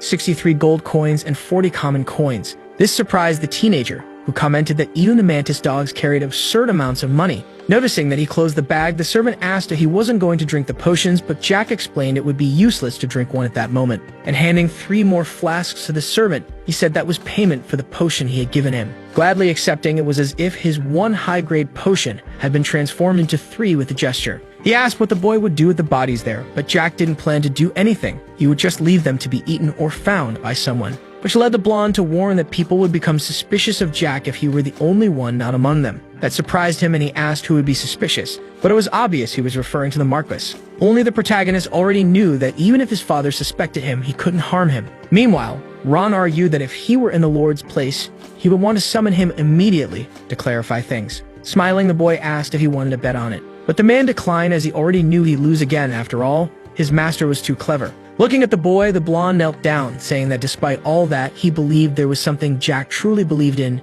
deep in his heart. Jack confirmed that no one else knew the man was there, which was true. To be completely sure of it, the mage explained that he had left behind an illusion at the palace, so it was probably still tidying up the annex at that moment. The illusion was a ninth circle spell that could be considered a clone, and those powerful enough to see through that kind of magic were currently unconscious. Changing the focus, the MC explained that the Marquis might wonder what had happened there today. So he asked that if the situation got ugly, Ron should tell him that it was Jack who did it. In the worst case scenario, if the Marquis seemed ready to tear him apart, he should say the following: "If you or my sister die, that will be the beginning of the destruction of the Marquis' house." The two stayed silent for a brief moment. Ron admitted he was getting nervous for no reason, and the boy burst into laughter, saying it was just a hypothetical situation. He didn't need to make such a serious face. For now, he could only hope the Marquis would act like a father to Elizabeth, as if giving her one last chance. Then the man asked if they really should go to the academy, and the boy confirmed, only to be bombarded with questions about his father's position on the matter. However, he didn't seem worried because even at the academy there were rules. Once the semester began there, unless the head of the house or someone directly related to him died, returning to the mansion was impossible. In that case, it was time for the servant to take his leave. From the look on the butler's face, it was clear he wished he could accompany the brat on his adventure. Which on one hand would be fun, but it still wasn't the right time. Thinking about that, the boy asked him to be careful of the monsters on his way back. Then the blonde asked if he would really only see him again in 4 years, something Jack also wondered about but didn't know for sure. However, regardless of that, he reaffirmed that the man should take care of his sister as he had promised. Now that he was without Ron, he needed to devise a new strategy. Considering they had to camp on the mountain 3 times from the Marquis's house to the academy, it would take 4 days by road, but also 4 more days hiking a trail. However, observing the path, he realized that the trail in question wasn't much different from a road. So he grabbed his suitcase, certain it was a sign that there was a village nearby. The protagonist mounted one of the horses, or at least tried to. Having a small body was a terrible thing, and it took him a long time to finally get on the animal. They continued the journey in silence on a night so peaceful that you wouldn't believe a violent battle had taken place just minutes earlier. Jack didn't plan to go directly to the academy. No, now his priority was his master, Valentine Milos. She was the one who allowed him to keep living, granting him enough power to get his revenge and turning him into a decent person. Despite having been forgotten, she was the one who reached the peak of forbidden magic, a summary of fear for those who remembered her. As he rode, he wondered how long it had been since his heart beat so hard for something. Arbelo, territory of Baron Arbelo, a vassal House Invincible. Arriving in the city, the protagonist spotted an inn, wondering if he should spend the night there. In front of the establishment, 3 children were chatting cheerfully. Judging by their faces, it must have been a great place to live. Upon entering the inn, the boy found various types of people sharing a meal, along with a very cute dog. Petting the little animal, he sat at a table, hoping that no one there would pick a fight with him. As soon as he sat down, someone greeted him, commenting that it was the first time they had seen such a young customer alone there. It was a girl full of love to give, who asked if he wanted something to eat or a room to stay in. She didn't seem like an employee based on her clothes. In fact, she looked more like a mercenary than anything else. But the boy handed her 3 coins, asking for a light meal, a drink, and a room, and requested that she take the sword he had left near his horse up to the room. However, the woman took only 1 coin, saying it was enough, and informed him that she would bring apple pie and some meat too, since he was in his growing phase. With a kind expression, she asked if the child wanted to drink a bit of milk or maybe a beer, but embarrassed, Jack said milk would be fine. She turned around, asking him to play with Arnold the dog while he waited. It seemed like a good place to live, and the woman hadn't tried to cheek him, probably because the war hadn't started yet. The dog was very friendly, and Jack told him he didn't know what was waiting for him in the future. He sighed just thinking about the possibility of living carefreely, unaware of anything, until something caught his attention from a bit of gossip among friends at one of the nearby tables. They were talking about how someone planned to eradicate demonic monsters with the help of countless mana users for this large-scale plan. One of them didn't understand why they would do something so unnecessary, saying even the Tulkan Empire was lowering itself over so little. The boy listened tensely as the blonde man expressed his dissatisfaction. The Marquess's elite superforce, the Iron Blood Knight Order, had been sent to the Demon Beast Forest for a subjugation mission. By order of the King of Teslin, who gathered private soldiers from every house in large numbers and decided to send them to subjugate the forest along with some mercenaries. The massive forest had a tall mountain range called the Grand Canyon as its base and was one of the neutral zones, even though it seemed like an ordinary place. That place was home to ogres, orcs, goblins, elves, and the Imuji, a serpent known for becoming a dragon. They used troll blood, ogre tendons, and entire monsters as materials to craft armor and weapons. Harpies' feathers became accessories and elves became pets for high-class ladies. The reason for trying to conquer a neutral zone like that forest was probably pure human greed. Besides that, the boy knew that the subjugation would fail completely. The Iron Blood Knight Order lost a third of its knights in that battle, and it was practically the same for the private soldiers of the other nobles. A terrible defeat that cost the king of the nation the support of the public and the nobles. That probably started the division within the kingdom, and later, the civil war broke out. The guy at the table shouted that the real problem was the king drawing attention. But his friends stopped him from continuing the speech, since they were in public, and that was very dangerous. Yet it'd be crazy to say something like that there. At other tables, men stared at him in disbelief, trying to convince themselves he was just another drunk. Jack realized the guy truly wasn't afraid. After all, it was impossible to count how many people had lost their heads for insulting royalty. He snapped out of his trance when his name was mentioned at the table. They were referring to him as the third young master of the Marquess's house. One of the group's friends said there were rumors that Jack had used forbidden magic, something the other two friends didn't seem to believe since they thought he was a complete idiot, and the MC glared at them. They had no idea who they were talking about. The blonde even asked how that loser had learned forbidden magic since the mage who taught it had died long ago. While the woman laughed, asking if the boy wasn't the fool of the Marquess family, he must have tripped over something somewhere. The girl who had offered the food returned, asking what was so funny about that whole conversation. Her question confused Jack until he realized he was smiling while listening to it. She sat down next to the boy, cheerfully asking if he wasn't going to tell her since she was really bored. However, he declined, stating it was nothing much, just that the third young master of the Marquess house was an idiot, according to what he heard. And he confessed he had been eavesdropping on the conversation, and the woman said people were like that. They judged everything based on rumors.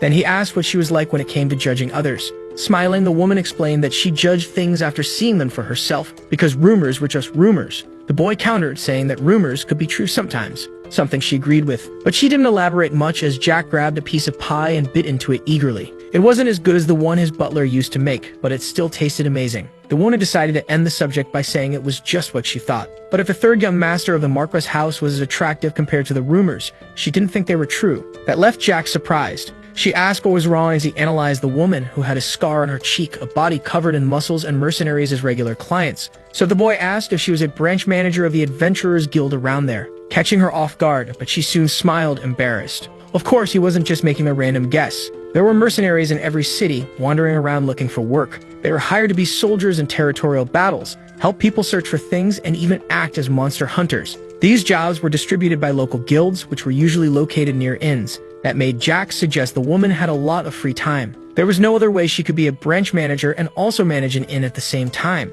And the blonde explained that even though there wasn't much to do lately, she needed a way to make money in such a quiet territory like Arbelo. It seemed that the inn was actually a lodging owned by the Adventurers Guild. The protagonist commented that the woman was doing something pretty bold, and even though he was known as the idiot of the Marquess house, he wasn't famous, not even close. However, the woman had recognized him in such a remote place. How would a guild branch manager be capable of that? Until they realized the real reason for the recognition. Upon seeing the village, the boy had spoken to his horse, saying he knew they would find some kind of society nearby. However, before entering, he was stopped by two guards who asked why he was coming to the city and if there was anyone else with him. Jack simply showed his family's crest as a good enough reason to do whatever he wanted. Upon recognizing the crest of the Marquess family, one of the guards apologized for not recognizing the boy at first, and both bowed, asking him to enjoy his stay and allowed him to enter. Back at the bar, he suggested that the girl had heard everything from the guards, warning that contacting a private soldier without the Lord's permission was very dangerous. That made her laugh, suggesting the little one was worried about her life. He gave a crooked smile, saying yes, for now, at least the woman was being nice to him. Even if she had only heard rumors about him, unlike his brother and the knights who tried to annihilate. She thanked him and extended her hand to greet him, introducing herself as Jane Arbelo. As they shook hands, her last name made the boy very curious. That was the name of the territory they were in. Understanding the situation, Jane explained that she was the third daughter, and her older brother was the lord of the region. She was a noble working as a mercenary. Although that was something only commoners usually did, she was an incredible woman. The boy asked if nobles didn't usually send women to marry at her age, but the girl had loved that job. Besides, no one in her family wanted to sell her. It was very different from Jack's family, so much so that it made him envious. But all he said was that it was a great household. Jane called the little dog, and the two began to play a bit while she continued the conversation, asking what the young master of the Marquis house was doing alone in a place like that with no escort. To which the boy replied that an idiot didn't need any escort. His answer left Jane stunned. Turns out he was quite funny, which was unexpected, but she already suspected he would be different from the rumors. Jack said that even so, he had a long road ahead of him and would indeed like to hire some escorts. At most 5 people with experience camping and good cooking skills, if possible. The reward would be 2 gold coins in advance and 3 upon arrival. Jane's eyes sparkled, seeing how generous the boy was. It was true, after all, merchant escort missions cost 30 coins per person. The kingdom's monetary units were quite simple. It took 100 coins to make 1 gold, so they were of lower value. The woman committed to preparing everything by the next day and asked if he would pay for food and lodging separately. He pulled 3 gold coins from his bag and handed them to her, asking her to prepare everything and, if possible, also arrange a carriage with horses. He was indeed a very generous client. Kindly, she told him not to worry and to rest, and she guaranteed she'd gather only veterans, handing him the key. Since such a fun woman was a branch manager, nothing bad should happen in that city. Upon entering his room, Jack collapsed directly onto the bed as he was exhausted. He even thought about taking a bath but fell asleep before he could. Suddenly, the boy woke up in chains in what seemed to be a cave, while someone called him a pitiful child. He cried while this person asked if he would keep living so powerless forever. Tears fell endlessly from his eyes. Although being kind wasn't a sin, the woman considered being incompetent a grave one. So she asked if he wanted to change. With a trembling voice, the boy said yes. That's why the green-haired woman took his hand, congratulating him and wrapping him in a hug, saying that from that day forward, she would be his master. However, Jack woke up sweating in his bed. It was just a nightmare. Memories of his time with his master. The sun was shining outside, indicating it was already morning. He didn't even have time to process the dream because Jane burst through the door wishing him good morning and shouted, asking if she didn't know how to knock. With her was Arnold, who jumped excitedly on top of the boy, licking him all over. As he went down the stairs with his suitcase, the boy yawned sleepily, while Jane said he must have had a great night's sleep. That's why she had prepared high-quality transportation for him. And she introduced the men who would accompany him, making sure all were veterans. Ironically, among them were the guys who had been talking nonsense about him, now clearly embarrassed. The captain of the Fire Ant mercenary group introduced himself to Jack as John Doe. His nickname confused the boy. Smiling kindly, John Doe explained that it was a name given to unidentified corpses around there. He was blatantly using a fake name, but the protagonist ignored it and said it was a funny name as he shook his hand. The man said it would be a long journey from there to the Rocky Mountain, and they would have to camp about twice along the way. His 2 friends had once been chefs and had camped so many times they could be considered veterans, but all that mattered to Jack was leisure. So the young master handed him his suitcase and hurried them, since he was already tired. Thus, the escort moved out of the place, but before leaving, the MC commented to the girl that she had introduced him to a very entertaining mercenary, and Jane reaffirmed that he was indeed a veteran. That would be the case if he were a normal mercenary. Ron was from the 9th Circle, and he hid his identity and power for his own reasons. But Joe Nobody, the 8th Circle mercenary in front of him, was hiding only his power for no real reason. Smiling, the woman asks if he hadn't said he wanted a veteran, and ignoring the question, the little one says he thought the 2 of them would meet again soon, and she assures him they'll have a beer together next time. He winks at Jane, saying he'd consider it if she paid for the last round, and finally leaves the establishment. From inside, she wishes him a good trip, as she already had a certain fondness for the little master. During the journey, the boy rested in his cart. It wasn't luxurious, but it was good enough. Besides, it was a beautiful day outside, and he felt much better than the day before. While playing with his Mena, the MC notices that Joe Nobody was staring at him, wondering if there was a reason for that. He stands up, catching the blonde man's attention, and takes the opportunity to ask if he had any idea who the little guy was. Stammering, the man says he only heard that he was the son of a high-ranking noble. Jack pretends not to understand, asking him to continue, and the blonde man says that the branch manager believed the boy was traveling the world. The protagonist reveals he was very curious about Jane, so the guy tells him to feel free to ask anything. So Jack takes a pocket watch with his family crest from his coat and hands it to the man. Looking closely, he asks if that was the crest of a noble house. However, by the look on his face, Jack concludes that the guy knew what it was about, but not exactly. So he explains that around there was the house of a big idiot marquis named Valentier that would soon fall, and that was a crest representing the house. His words leave the men in complete silence. Jack says that thinking about it, he believed there was someone people used to call an idiot in that house. And smiling, he asks if the blonde man also knew something about an idiot who even got arrested some time ago. His discretion makes a man tremble to the core. Finally, it seems someone had figured out who he was. which didn't surprise him, since the boy explained it all so well to them. After he got out of prison, a rumor about using forbidden magic or something like that spread, he explains. Seeing the tension on the blonde man's face, he asks if there was a problem, telling him to laugh like the day before. But all the guy says is, "I'm sorry." Only, he wasn't completely wrong. After all, the MC really did know a bit about forbidden magic. His master was at the peak of that kind of enchantment. Even as a swordsman, it was impossible not to know about forbidden sorcery. However, Jack argues that there was no reason to use something like that when his fists were in perfect shape. When he refers to Joe Nobody, the man jumps nervously at being called. And the protagonist questions why he didn't say anything when his friend was spouting nonsense about him, since he did when it was about the king, pretending to be deeply hurt by the situation, leaving everyone there confused. Except for the group's leader, who makes up an excuse about being kind of poorly informed in general. The manager of that branch must have told him who Jack was and kept it a secret from the other mercenaries. Either way, he asked them to forget the past, since they'd be together for the next few days. Something Joe Nobody accepts, still anxious about the whole situation. That night, they sit around the fireplace commenting on how rumors were really just rumors.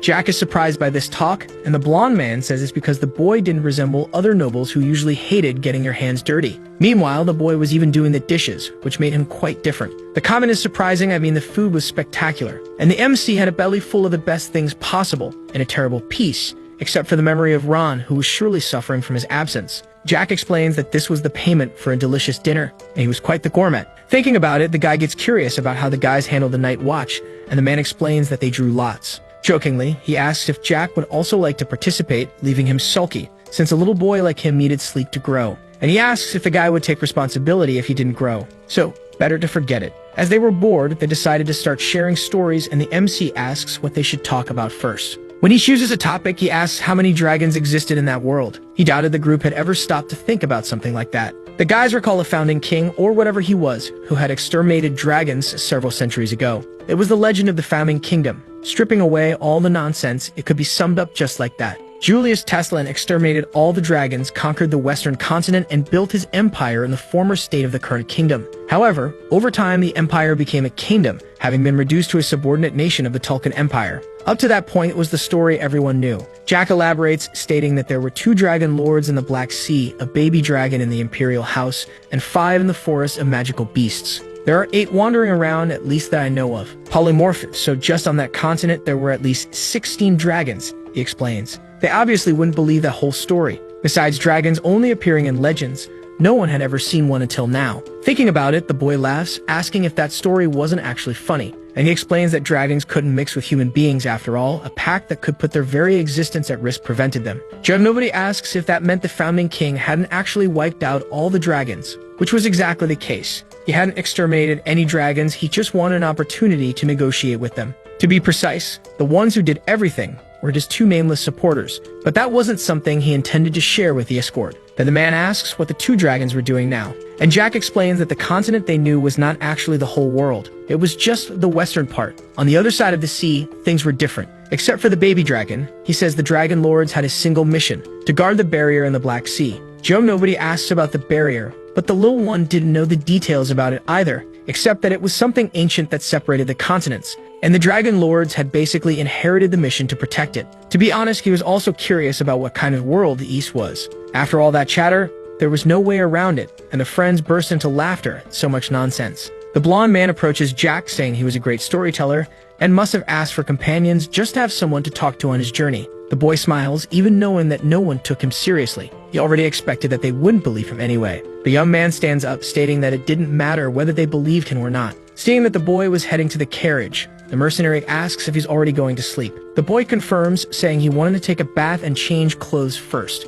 He even tries to offer an escort for that, but Jack refuses, saying he could bathe on his own. Upon entering the water, the protagonist sighs in relief. Those noisy mercenaries didn't believe his story, which might seem strange since he mentioned real facts and still told everything. A protagonist hiding his power was boring, that's why he talked too much. Jack continues enjoying the relaxing hot springs, but thinking about Joe Nobody, he reflects that he doubted the man was a spy sent by Tulkun. He was a little strange, and the branch manager was also somewhat suspicious. If you thought about it, the situation seemed like a puzzle piece that didn't quite fit. He asked Jane to introduce mercenaries who could escort him, but an 8th Circle mana user hiding his name wasn't exactly what he expected. Someone as powerful as an 8th Circle. The captain of the Iron Blood Knights was also 8th Circle. In other words, someone who would be welcomed with open arms wherever he went had shown up as the captain of just any mercenary group. Could there be some hidden circumstance? Instead of bothering with that, he needed to do something first and begins his mana circulation in the water. He had recovered a lot from the after effects of the soul speech during his stay at the inn and in the carriage. He shouldn't have any problems with this. Even so, now all that mattered was his destination, which would lead him toward his master. As long as there was suspicion that Joe Nobody might be a spy, he preferred not to take him along. So he had no choice but to ask him directly. Returning to the fire, the men are surprised by how quickly he bathed. The boy now held his sword, explaining that he was more bothered than he thought and couldn't continue the bath. The guys ask what was bothering him. The question sounds like an insult to the boy, who asks if they were really that lost in the situation. Pointing the sword at one of the members, he states that the man had bothered him, and he asked Joe Nobody why an 8th Circle mana user was doing mercenary work. Jack reveals that the place he was heading to is very important, of great significance, and he didn't want to take someone like him who was clearly hiding something. The blonde man steps in to defend his friend, asking, "What do you mean?" "My boss is 8th Circle," but Joe Nobody quickly interrupts him. And assuming he really was 8th Circle, he asks what the boy would do in that case. Jack says that since he had told an interesting story, it was his turn to tell one. He wanted to hear a very interesting story about the guy in front of him. Joe Nobody asks what would happen if he refused. Then the boy brings his sword closer, saying that if he couldn't satisfy him, he'd become feed. Or could it be that you're a spy from the Tulkun Empire? He asks, making one of the men tremble. He throws out a feeler, saying that Jane had told him they'd have a beer together next time. But if he was a spy, why should he trust the woman? The expression on the mercenary leader's face changes completely. He questions why the boy was suddenly talking about Jane. The MC asks if, even after everything he had said, the guy didn't know. And wasn't he curious to know whether the woman's last meal would be a beer or not? Smiling innocently, he asks what Joe Nobody thinks, commenting that the situation was getting quite entertaining. The tension in the air was noticeable. Jack had pushed the guy to this point, and yet his mana circle didn't move. He was either being cautious or hesitating. What a lucky man. The boy says he couldn't control his strength well, so he wouldn't be able to hold back. He was planning to cut him down the moment he moved his circle. The choice was easy: die or live. So to give him a minute and hope the man made the right decision. Yesterday at Jane's inn, the woman had been talking to Joe about how Jack was a fascinating child, different from the rumors. Through that little boy's eyes, she could tell he was hiding a lot. She was the one who requested an escort mission for Joe Nobody. After all, you never know. A boy like that could change their lives. Who would look into those eyes and call him a retard abandoned because of her? Anyway, in the present, there was nothing more to say. Joe Nobody was getting a very bad feeling from that boy, like a herbivore standing in front of a lion. His intuition screamed that he was dangerous. It was strange now that he stopped to think about it. How, in the first place, had the boy discovered that he was 8th Circle? Could Jane have given him some hint? No, Joe Nobody dismisses that illusion. There was no way she had done that. He trusted her, and she would have told him if she had said anything. In front of him, the boy continued the countdown, 40 seconds. When the man finally speaks up, he suggests that if he really were 8th Circle, the boy wouldn't be able to hit him. The man stares at the boy, wondering how a child could have such a fierce gaze, but he doesn't back down. The one before him didn't even seem like a child. Meanwhile, his friend was dying of nervousness, begging him to just tell the truth. Joe Nobody didn't know where to start. He was in a situation where he felt like he could be devoured at any moment. The countless choices he had made in his years as a mercenary flashed before his eyes. But as someone who had always been on the lucky side, he decides to trust his instincts. Time had already run out, and since he wasn't satisfied, the guy was going to be taken out. However, before the boy could advance, the man says something. Actually, he asked about Jane's situation. He wanted to know if the MC knew everything. Joe Nobody's story was quite short. A love between the daughter of a noble and a random commoner. A common tale heard anywhere. He met Jane when she was 19 and he was 7th Circle. They fell in love at first sight, and the seeds of love had continued to grow ever since. It wasn't very surprising. Apparently, there was a very personal reason why they hadn't married yet. But even being a commoner and a noble, someone of 8th Circle would be highly influential. Someone like that doing mercenary work was still strange. Jack even considered that the leader might have caused some sort of problem. Well, considering that woman's personality, her house might not have been interested in profit. Trying to make sense of it all, the protagonist asks if Jane was really just the branch manager of the Adventurers Guild in a small territory and he just a mercenary. Taking the opportunity to ask if he only approached him to see if he could gain some benefit, something the man confirms. But the protagonist doesn't know whether to trust him. A story like that could easily be made up. Staring intensely at Joe Nobody, the boy asks what he thought the Empire was doing with the baby dragon. The man replies with another question. How could I know about a fairy tale? His answer makes our boy smile. And he explains that Master is a title used for those who have carved 10 circles into their hearts. But even they don't know that beyond that, there is an even deeper realm, with monsters that use the power of souls instead of mana. The so-called transcendence.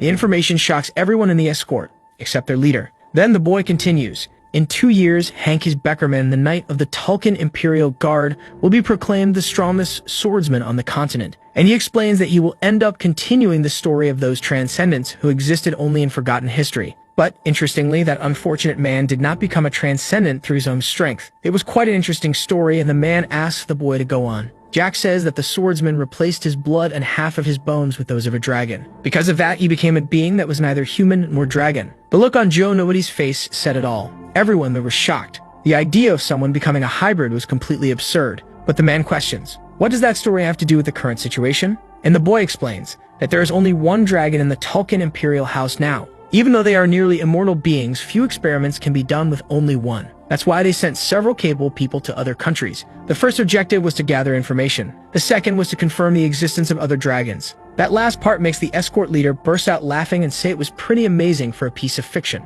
Without looking at the other mercenaries, the boy is sure they wouldn't believe the man telling this story. Judging by his reaction, Joe Nobody didn't seem to be a spy after all. Crossing his arms, he asks, so, now that your suspicion has decreased? The boy confirms, wishing him a beautiful life with the loyal guild manager, reminding him to invite him to the wedding. However, something catches the boy's attention, and he quickly positions his sword behind him. Joe Nobody, with the tip of a blade at his neck, had been caught trying to draw his sword first. Jack makes it very clear that he's only letting him live because he was the one who doubted the man in the first place. He pulls the guy close and whispers, so only he can hear, "This is the last time. If you let the juice thirst rise again, I'll turn everyone here, including you, to dust." That makes the rest of the group tremble, and they ask both of them to lower their swords and talk. The boy had done his best to get closer to the group, but it was no use anymore. The relationship between boss and employee was always complicated. After all that mess, Jack retreats to the carriage to sleep, while the men talk about what happened. One of them asks why someone with the potential to be a noble's knight captain chose to be a mercenary. The blonde man remembers that when they met, the leader said he was only fourth circle, and the lie made him upset. But since they had fought together for years and the friend had saved his life before, he didn't want to be harsh with him. Having an eighth circle in the group was reassuring, as it would strengthen the mercenaries as the most powerful on the continent. That way the man could become a mercenary king, but Joe Nobody doubted that was possible. He thought about how his companions saw everything as a joke, since an eighth circle would never be a mercenary king. There were at least 4 known mercenary masters, but he decides to shrug it off instead of arguing with his old companion. A young man in the group asks if everything that was said was true, and the leader confirms, even if it was shocking. The blondie calms the group, saying that everyone has their circumstances, but he questions why the captain didn't react. Memories of the confrontation surface in the man's mind, making him sweat even after everything had passed. His hands still tremble, and the sensation of being between life and death remains vivid in him. He won't admit it, but he almost peed himself in fear. As Jane said, the boy was interesting but dangerous. The continent was already in chaos because of the war for the Tulkun Empire's throne, but this situation was different. Spies, dragons, and everything else gave him a bad feeling, like a warning to investigate more deeply. Days later, inside the carriage, Jack asks if they want to hear another interesting story. The mercenaries' expressions turn tense, afraid of what he might say next.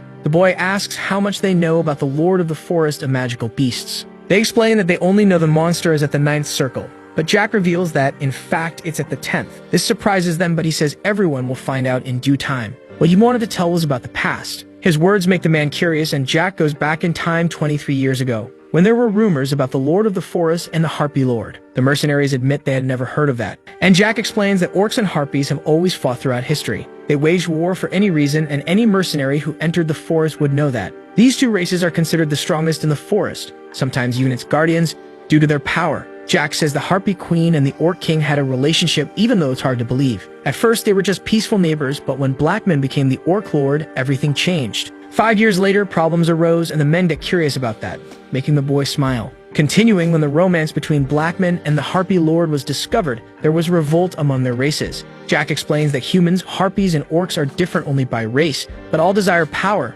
and that caused betrayal. Part of the orcs and harpies expelled their leaders and betrayed each other, using the forbidden romance as an excuse. But the plan failed, and the traitors were destroyed. Joe Nobody asks why the relationship between the races remained bad to this day, and Jack replies that Blackman and Valea separated. They prioritized the prosperity of their races over love, which makes sense, but left behind a legacy of hatred. The leader of the mercenary group doesn't know if the story is true, but remembers that the harpies and orcs used to be less dangerous. A few decades ago, they suddenly became stronger and gained the title of dominant races. The MC continues, saying that the harpies learned battle techniques from the orcs, and the orcs learned the secret arts of spiritmancy, used only by the harpies. This exchange of knowledge was only possible because of Blackman and Valea separating the races. Now they represent the forest, and if Joe Nobody is captured by one of them, Jack suggests telling this story. That way, maybe they won't eliminate him immediately. And the man, looking at the boy's angelic face, agrees to try. Changing the subject, he offers Jack some dried meat, which he happily accepts. Jane had prepared it, and it was delicious. Far from there, in the Marquis' palace, the man receives the shocking news about the attack on the third young master's escorts. All forces were destroyed in the mountains near Arbelo, and his informant reveals that expert investigators say it was advanced magic. This enrages the Lord, as it happened while the Iron Blood Knights were away. He suspects the king or the duke lost him in a possible third threat, so he orders Gonzalez to investigate thoroughly, and he nods in confirmation. The old man hesitates and asks about Jack's whereabouts, since his body was not found, which suggests that the boy might have escaped. But if that were the case, he might know something that interests the Lord. So he gives Gonzalez full authority to get answers. Before the redhead leaves, the Lord comments that he used to think his son was useless, but maybe he was wrong. That makes the informant stare at him seriously before leaving, thoughtful about what really happened. The next day, the boy and the group were already at the entrance of Rocky Mountain when Jack hands a sack of coins to Joe Nobody. The man is amazed by so much money, nervous as he receives it, saying it was too much for him. Jack, however, explains that he only needed 10 gold coins and some healing potions. The rest was theirs. With a kind smile, the boy thanks them for not letting the journey be boring and apologizes for doubting Joe Nobody. But now it was time to part ways, so he wishes them well on the way back. The men, however, remain still, making Jack ask if they weren't going to leave soon. Joe Nobody acknowledges that he might be meddling, but asks for permission to speak anyway. With the boy's permission, he says that being a mercenary wasn't as bad as the MC imagined. He doesn't understand the point of that statement, and the man continues, trying to explain his reasoning. He says that even without knowing all the details, he's seen how young masters without support usually end up. The third young master of a noble family, completely alone, was a strange and dangerous situation. Jack asks if he's suggesting that he become a mercenary, and Joe Nobody grabs his shoulders firmly and repeats that mercenary work wasn't as bad as he thought. If he avoided dangerous missions, he could travel the world and live a comfortable life without great risks. Jack points to the other boys, knowing they had no idea what Joe Nobody understood all too well. That night they faced each other. If the boy had wanted to, he could have destroyed him easily, even without using his full strength. The older man knew this, and for that reason found it even more unfortunate that he wouldn't become a mercenary, since he knew his talent better than anyone, and he admits he had already forgotten what happened before. In a world where one day he picked up a sword to survive, he hid his strength even from his companions. Hating to admit it, he says it was all his fault, and Jack thanks him for the words, but states that he'll pretend he never heard that. Since Joe Nobody was different from the others, without giving many details, the MC talks about a future event, something big that would happen in the West in a few years, and he asks the man to hide when the time comes, confusing the mercenary. But the boy says he wouldn't understand now, though he would feel it when the time was right. It would be an overwhelming sensation, as if it were something too big to handle, and he would need to run. Handing over the sack of coins, Jack advises, "Don't risk your life for a bit of gold, because nothing is worth more than living." The man fully agrees. Leaving our boy satisfied to be understood, he gives a friendly pat on his shoulder. Before leaving, the boy once again asks them to take care on the way back and prepares to enter the forest alone. Joe Nobody asks if he can know his real name, and Jack smiles, knowing he already suspected. The protagonist introduces himself as Jack and asks to be remembered only like that, without titles or surnames. Taking the moment, the boy asks for Joe Nobody's real name, who hesitates before answering. He reveals his name is Dynastismo. The protagonist then says that if fate allows, they will meet again in the future. Finally, Jack continues his journey, crossing a long bridge using mana to move faster. He feels he is close to the destination, passing by giant stones that he can only endure thanks to his young body. His movements, however, are no longer as agile as before, and he has to stop to catch his breath. Upon reaching a cave, he lights the way with a small mana sphere, confirming he's in the right place. All that's left is to cross a great stone wall to find his master, just as he did in the past. Finding that place before was a coincidence, the result of his escape from home and the suffocating exhaustion of that miserable life. Jack opens a flask and pours the liquid on the wall while wrapping his hands around his sword. He knew there was only one final step left, to run his hand along the blade, a necessary sacrifice. The boy stares at the sword, aware that this small act was more important than it seemed. Before returning to age 17, Jack had only been running and hiding just as he always did in his past life. For him, who had even lost Ron at that time, running seemed like the only possible choice.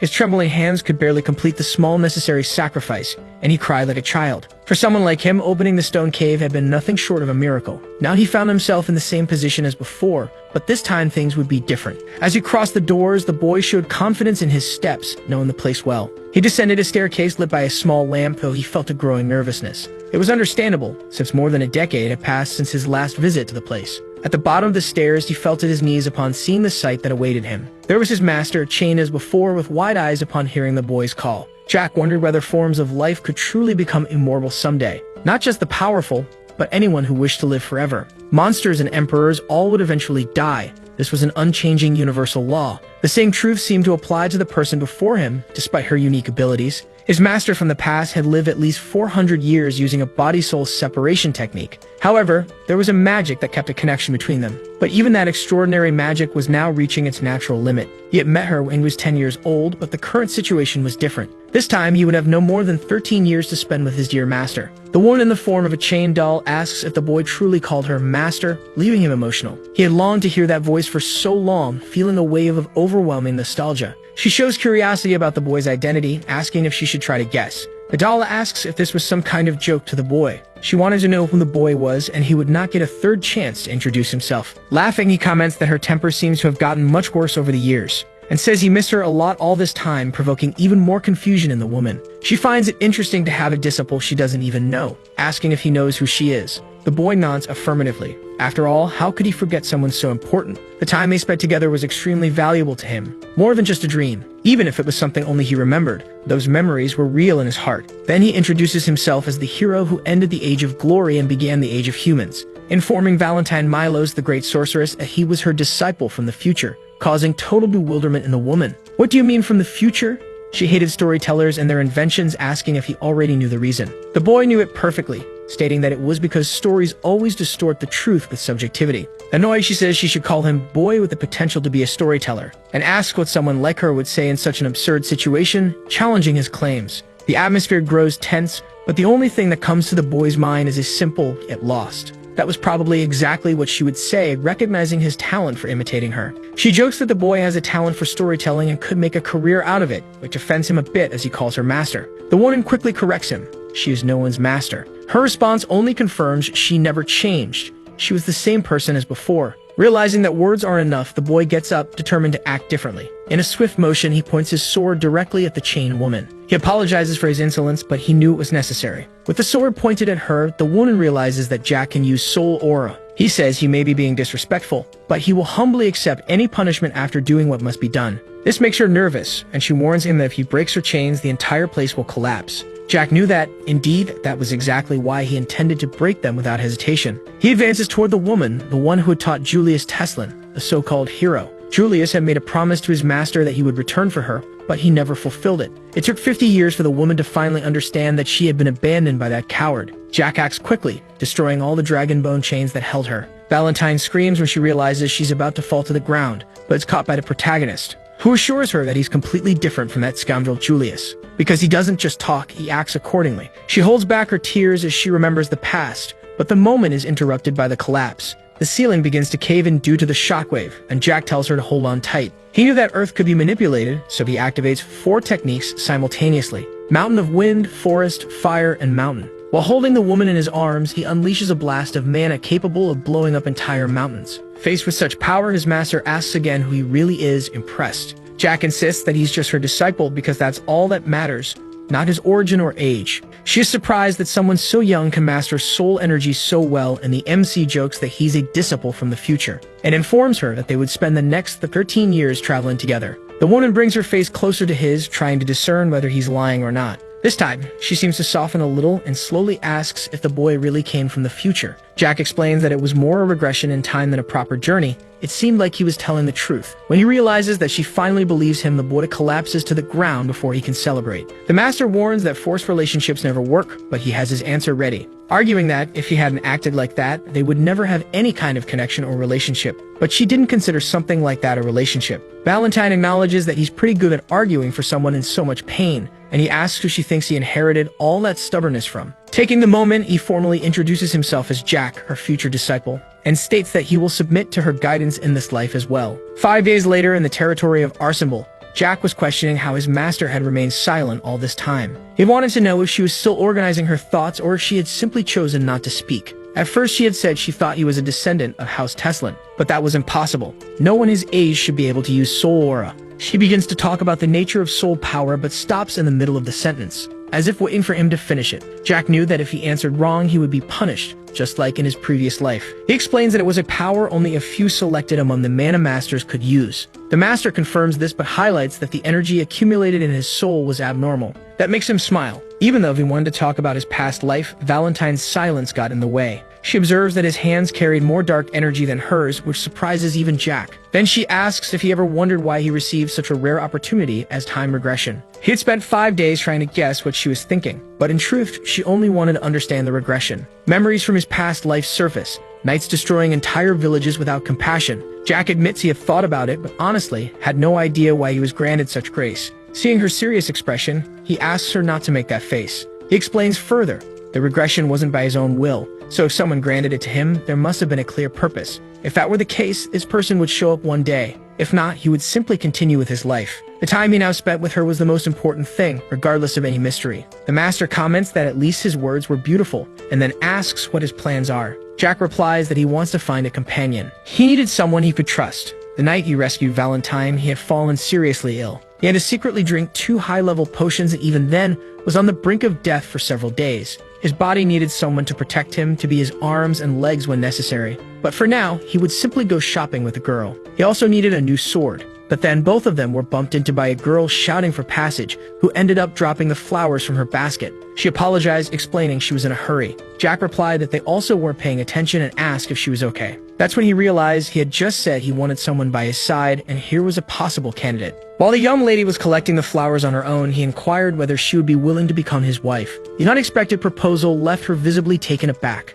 Jack proceeded to offer the entirety of the contents within his bag as compensation. However, she declined, stating that the amount was far too excessive. A single coin, she explained, would have been more than sufficient, as it corresponded precisely to the value of the flower basket she carried. Thus, Jack completed the payment, and she handed him all the flowers. Before departing, she made a hurried bow, leaving Jack standing still, silently observing. His master remarked that it had been a long time since she had last seen a nocturnal being. Jack agreed, repeating the statement automatically. However, upon reflecting on the information, he assumed a more serious demeanor and questioned the master. The young woman did not appear to possess any unusual traits. Valentine appeared confused. She had assumed he had approached the girl precisely because he knew her true nature. In reality, Jack had chosen her because he recognized in her the potential necessary to reach the 10th circle with proper training. Now on his shoulder, the woman couldn't believe he hadn't noticed something so obvious. Clearly, he still had a lot to learn. Jack laughed and asked her to teach him everything, but that depended on him. She said he was exactly as she remembered, even after the regression. The green-haired master still found the situation odd. That child felt strangely familiar. Old memories surfaced in her mind, a blonde girl dancing in a garden. Everything began to make sense, and to think that now she was reduced to living in that village. Meanwhile, Jack thought that after they finished shopping, he'd need to find someone important. The night creatures were a race comparable to dragons in power. While the shop assistant spoke, Jack recalled the conflict between those two races that happened 10 years ago. It began when the vampires tried to escape from the forest of magical beasts. Despite their defeat, many took advantage of the war to flee, which meant that the girl from earlier was likely the daughter of one of those fugitives. But Jack didn't care about her origin, whether she was a night creature or the child of one. The shop assistant kept praising his choice of sword, but her excessive details irritated him. He cut the conversation short, asking her to finalize the purchase. Calling his master, Jack announced that he had already chosen his first subordinate. She doubted whether he truly understood what he was doing by choosing a night creature. But the protagonist argued that children carry no sins of the past. The master insisted he was just making things up to rationalize his decision, which made him laugh. In the past, she had made a non-aggression pact with the kings of each race, including the dragons. According to the agreement, all races except humans should not interfere with the human world. Therefore, all other races moved to the magical forest. However, that happened 400 years ago, so most of the kings who signed the pact were already buried. Even free from the pact, the creatures couldn't escape because the dragons still watched over them. And since they lived about 2,000 years, they were oppressing everyone there to keep the promise. Motivated by their own imprisonment, the master made the right decision, but Jack thinks they should have exterminated the dragons, just like he did in his past life, finishing them off one by one after discovering what was going on. Observing the vampire girl, he sees a merchant casually pat her head and calls Valentine's attention. She notices the scars on her fingers, but Jack reassures her, saying she doesn't need to blame herself. He knew enough about the situation even if he didn't know all the details, and reaffirms that, regardless of what he told others, he was her disciple. She tells the boy to do what he thinks is best, but warns him not to give his juice to the blonde under any circumstances, leaving him confused. After all, the girl is just a child who deserves good food, not restrictions.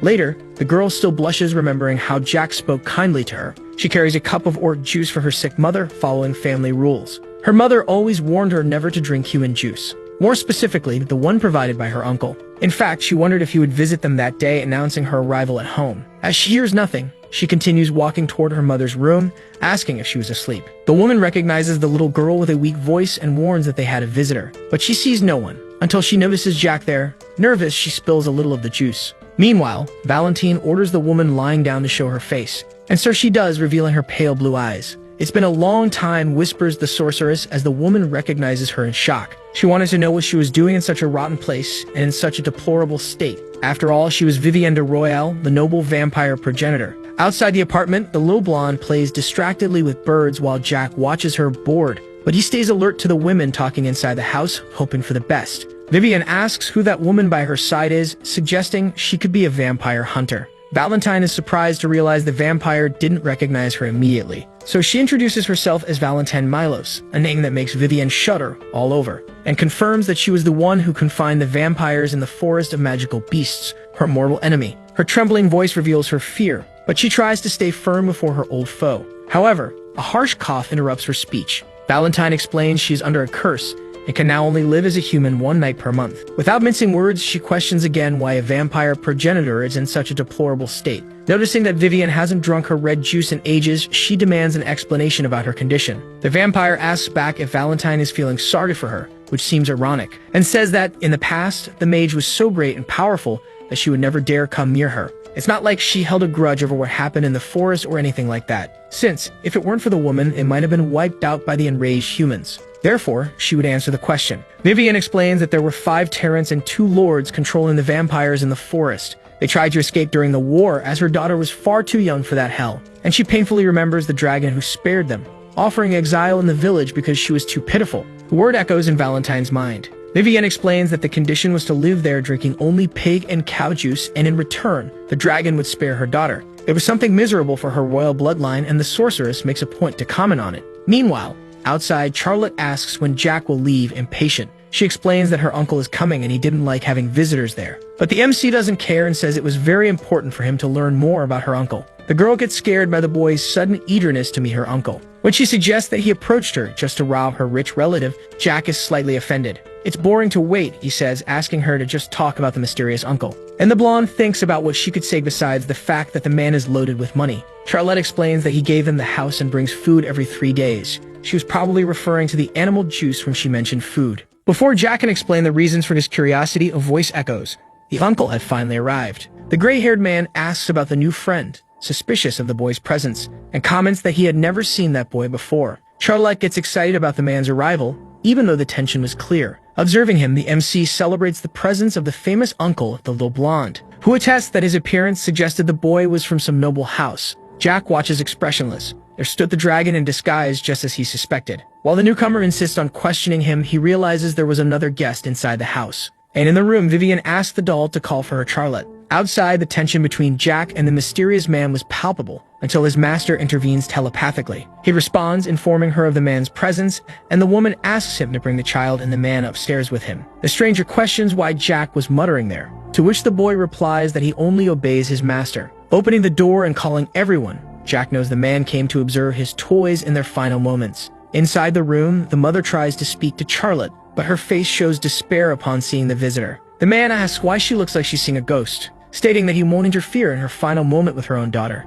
Charlotte cries desperately at the bedside, asking if her mother was hurt, and begging her to drink the orc juice she brought, sure it would make her better. The woman gently refuses, saying it's okay, thanking her daughter for going out just to buy her birthday gift. The conversation confuses the girl, who insists on knowing what's going on, while everyone watches the scene. Originally, they had no reason to be there beyond coincidence, but now they were witnessing an imminent death. Jack directly asks if her name is Vivienne, and if he can be trusted with Charlotte, as it was time to act and create a reason for his presence. The woman seems lost, so the boy decides to simplify things. Surprising everyone, he asks how she wants her daughter to grow up, as a vampire queen in her rebirth or as a progenitor ruler. And, if neither of those options, did she want the end of the dragons who treated vampires like toys? His proposal draws an ironic smile from the dragon present. Vivienne, with difficulty, asks Jack to come closer and explains she always knew her daughter's nature was different from the norm. And she answers that she only wants to see Charlotte happy, smiling, nothing else matters. She asks his name, and upon hearing Jack Valantier, she smiles weakly, entrusting her daughter to him. The MC promises he will take responsibility for the little blonde from now on, so she needn't worry about anything else. Calling Charlotte one last time, Vivienne declares her love before dissolving before her daughter's eyes. The girl screams in despair, trying to hold on to her mother as she fades away, unable to accept what happened. Meanwhile, Jack and Valentine observe in silence, but the fake uncle starts laughing hysterically at the tragic scene, as if it were hilarious. And he comments on how absurd it was that a brat like that would take responsibility for a child who was also about to pass on. Vampires turning into dry twigs from malnutrition. He laughs as Jack, enraged, punches him with concentrated mana. The blow sends the man flying back, but he only comments on the boy's rudeness, calling him a bad influence for Charlotte. When he threatens to teach a lesson, Valentine intervenes, asking his real name, leaving him perplexed. It was peculiar, as there was no trace of magic there. Even so, the doll was speaking to him live. She ignores his reaction and mentions the other 5 dragons who should be in the forest, but clearly weren't. "You're only 200 years old. Are you an adult dragon born in that era?" she asks, making his eyes flare. How does the doll know such secrets? "Who the hell are you, freak?" he growls, with all of his rage rising to the surface. When Jack hears the insult to his master, hatred completely overtakes his thoughts. Valentine asks to be set on the ground, stating she can stand on her own. She formally introduces herself as Valentine Milos, the ancient mage, making the dragon change his expression. "No way! That immortal necromancer?" he asks, unable to believe the revelation. And the woman nods, as she had already received a nickname like that. The dragon grits his teeth, accusing her of lying shamelessly about her identity. Valentine then mentions Bahamut and Voldemort, secret names only dragons themselves and those who have seen them would know. This revelation finally makes the man accept the truth, surprised that she was still alive. Finally, he introduces himself as the proud fire dragon of the Machiavelli lineage, Galactus Machiavelli. He sneers at the poor place, confessing he just wanted to get rid of the child, the unwanted legacy of his toy. Valentine commands him to step back immediately, but the man mocks her, asking if she had forgotten the verbal pact, because they, superior dragons, had always shown mercy to the other races besides humans out of pity. So how did she dare command a dragon like him to step back? However, Valentine stands firm, saying the man got everything wrong, because the mercy in the story had always been her. A statement enrages the man. She explains the ancient pact and how dragons were never truly merciful. They separated the races because of their arrogance, believing themselves superior to all. She's surprised that even after the war that happened in the past, they hadn't improved their bad habits. The dragon laughs at the history lesson, calling her a ghost of the irrelevant past. Jack, furious, interrupts him, referring to him as a disgusting lizard and explaining he had planned to just listen because he was very polite. However, he questions how a 4-legged beast dares to act like a human while being so arrogant in front of his master. The insult makes the dragon promise to tear Jack to pieces, its claws appearing threateningly. Unafraid, Jack charges forward and lands a phenomenal kick, throwing the dragon against the wall. With his foot on the chin of the defeated one, Jack warns, from now on, treat Valentine with respect. The dragon spits juice, cursing the boy and questioning how an inferior human dared to do that to a dragon of his stature. Tired of the argument, Jack orders him to stop with the nonsense and look down before he decides to end everything. The dragon, however, grabs his foot and throws him into the air, shouting that he can do whatever he wants just because he has Valentine Milos' support. Charlotte watches everything while crying as the MC comments how Ron would freak out if he saw him this dirty. "Your uncle is irreparable trash," he says, making the girl finally see the truth about him. The girl breaks into tears, realizing what had been happening all this time. Jack takes her hand, asking her to take a good look at Galactus, and reveals that monster was responsible for wiping out her people, her father, and treating her mother like a toy. Charlotte tries to defend him, but Jack insists that he only needs her consent to end the guy's bloodline now. All that mattered at that moment was the blonde's answer. "I'll show you the power of the one who will take care of you," says Jack, charging forward with his sword. However, the vampire is faster, skillfully dodging all of Jack's attacks. The two resume direct combat, but it seems our boy once again fails to hit his target. The mocking vampire comments that after so much talk, he expected more from a mana user, but clearly he was nothing special. Before he can finish the sentence, his hair falls to the ground, cut by a precise blow. Jack smiles with satisfaction, explaining that the hair was bothering him, and now they could fight seriously. The surprising attack makes Galactus call them the worst names possible, tired of the nonsense. He launches a wind-splitting power against Jack, who surprises everyone by defending himself. Even Valentine is shocked as the boy cancels the dragon's magic with his own abilities. The battle continues until the boy finally knocks the vampire down, stomping hard on his face. At that moment, he recalls the enemy's identity and confirms it was Galactus Machiavelli, son of Luca Machiavelli from the Forest of Magical Beasts. The revelation leaves the vampire pale upon realizing Jack knows his father. He was one of the 5 ruling dragons commanding the forest. Jack couldn't forget the dragon he had decapitated in his past life, though he had never encountered this figure before. Given his current state, he must have had a premature departure somewhere, or had been hiding around. The boy asks why the man acts exactly like his father, and he growls, demanding to know who that idiot was. Jack introduces himself as the first and last disciple of Valentine Milos, the woman he so despised. The defeated one questions how a human destroyed his soul's speech, a magic that was supposed to be invincible. The scene was pathetic. It didn't even look like he was seeing the strongest life form in the world in front of him. He gives the surrendered man 5 seconds to apologize to his master, pointing the blade at him. Even with his face on the ground, the proud Velactus asks what would happen if he refused to obey, and Jack coldly replies that he would reduce him to dust so thoroughly that no one would ever find the remains, just like he did with a certain someone. The tension is palpable as the countdown proceeds, everyone watching in absolute silence. At the last second, Velactus reveals his dragon wings and takes flight, deciding that retreat is better. For now, he should return to the forest and warn the others. Jack looks up, reluctant to use more mana, but knowing the situation had changed drastically. He then summons the post-form of the Soul's Sword, creating a whirlwind of mana in the sky. That surprises the opponent, who was flying confidently. It was the first of the forms of power from the 4 realms, beginning with the sky. Velactus looks desperately to the sky, finally understanding what kind of monster he was facing. Inside the whirlwind, everything was black and white, and Velactus couldn't escape at all. Terrified, he saw the gigantic figure of Jack chasing him, screaming desperately for him to back off. Suddenly, the boy wakes up startled in an unfamiliar bed in a luxurious room he had never seen before. Confused, he looks around until Ron rushes in, surprised to find him awake. The servant fires off a series of questions about how many fingers he sees, if he remembers anything, how he feels. Jack, annoyed, asks him to stop the interrogation and explains that he's fine, but wants to understand what's going on. His first concern is to ask about the girl and the doll, who were with him before. The butler informs him that Charlotte is sleeping in the room next door. He comments that even not knowing exactly what happened, she seemed extremely tired. While Valentine is on the sofa, and the servant points to the green-haired woman to confirm if Jack was referring to that. Our boy smiles when he sees Valentine and greets her with a good morning, which she immediately corrects, stating it's already afternoon, leaving the butler shocked by her ability to speak, and he asks if the lady was angry. The woman responds dryly that he is free to do whatever he wants with his own body, and Jack laughs, teasing her by saying he knew she was worried about his condition. Ron, intrigued, asks how a doll could speak and remain motionless for 3 days, something the protagonist says he'll explain later, because what matters now is treating Valentine with the respect she deserves. Ron promises to follow the orders, still confused but trusting his master's judgment. When questioned about recent events, the butler tries to summarize the complex situation. The bodies of the escort were finally found in the mountains, and naturally, a marquis found out about it. So the Valentier family sent knights to investigate, and believing that Jack might have a clue, they started tracking him. In addition, several people had seen him in Arbelo. They followed clues to the Invincible region, where the epic battle with a dragon in the sky took place.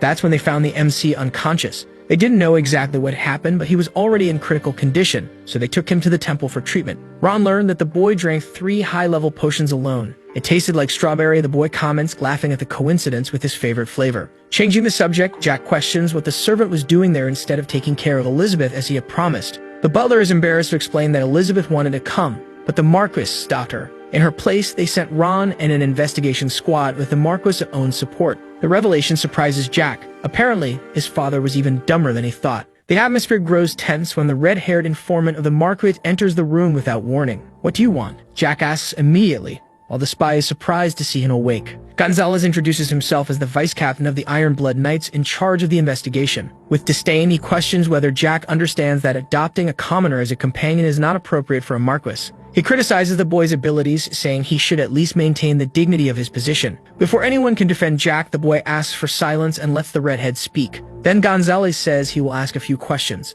According to what the butler knew, he bought 3 high-level potions for the 3rd young master. Therefore, he would only withstand 3 uses. His stance surprises the informant, who remembered when the brat couldn't even look him in the eyes properly. The redhead reveals that Jack was the only survivor of the incident with the guard and demands explanations. The boy responds evasively that it wasn't anything important, just that his escort had received strange orders to break his bones. But he stops mid-explanation, noticing the man's fearful expression, which suggested he wasn't aware of everything. Gonzalez pressures him to continue the explanation. "It was pretty wild, right?" he comments casually, mentioning what the knight who led the attack had planned. The informant asks if he's referring to Rizon, and Jack confirms, remembering how they threatened to destroy his mana circle. With complete sincerity, the boy states that he simply finished them all, leaving the redhead in shock. But the boy repeats it, making it very clear that he had no regrets. Now clear that it was an internal act and not external, Gonzalez is stunned that the culprit is Jack himself. "It made no sense. I never let anyone who tries to screw me over leave alive," the boy says, asking if he looks like he's joking. The knight warns him to watch his words, calling him a clueless newborn pup. Ron tries to intervene, but is pushed aside and called a disgusting servant, putting Jack immediately on alert. Without hesitation, the MC punches the redhead, who falls to the ground. It was the 3rd time he had taken it silently. However, he soon feels dizzy and collapses onto the bed. which worries the butler. The boy assures him that he's fine, and mentions that the man lying on the floor was just a seventh circle. He asks if Ron isn't tired of pretending to be a powerless servant, making the butler smile. Pulling on his shirt, the boy asks him not to live like that anymore, and confesses that he thought it would be easy for him to go on like that forever, but had reflected enough to know it wouldn't work, arguing that at the very least, the servant should be treated like a person. Ron's face clearly shows that he liked all that freedom. As the butler prepares to act, Jack asks how much time he'd need to cook the redhead, suggesting 5 minutes. But the guy laughs, joking that it was too much time for his cooking skills. Of course they weren't talking about food. The situation was obvious to everyone present. Ron dominates Gonzalez by force, even while being called a damned servant repeatedly. The redhead tries to fight back, but is always defeated by the butler's ninth circle power.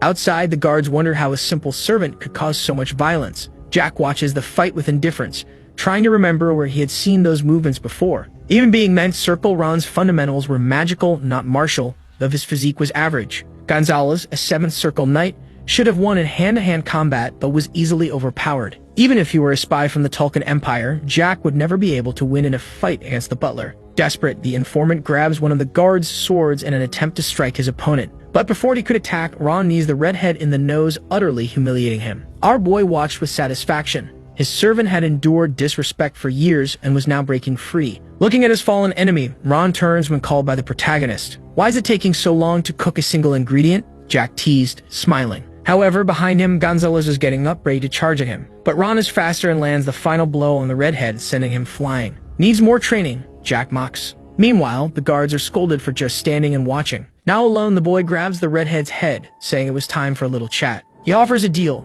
arguing that a capable guy like him could go much further in life. Even humiliated, Gonzalez still tries to belittle Ron, until he gets his hair pulled by the boy. "Understand your situation now?" he asks, still holding him. Then he states his offer. Gonzalez would remain as vice captain and have the chance to develop his mana. He was in his early 30s and would surely make a good vice captain knight, so it would be pointless to finish him off, and asks if he wouldn't like to reach the 8th circle. The knight looks visibly tempted. Jack assures him it would be a secret agreement between the two of them. Beside them, Ron was suspicious of the young master's intentions but proud of his growth. The scene is interrupted by Valentine, who taps the servant to get his attention. He apologizes for not noticing her before, trying to introduce himself formally. "You inherited the energy of the Sword family," the woman comments, leaving him completely disoriented. Valentine deduces that Ron reached the 9th circle 20 years ago, indicating a high rank in the past. "You could have reached the 10th circle," she says, suggesting he had the potential to become a master. Ron is confused, not understanding what she's saying about soul control. It had been exactly 19 years since he stopped using mana regularly,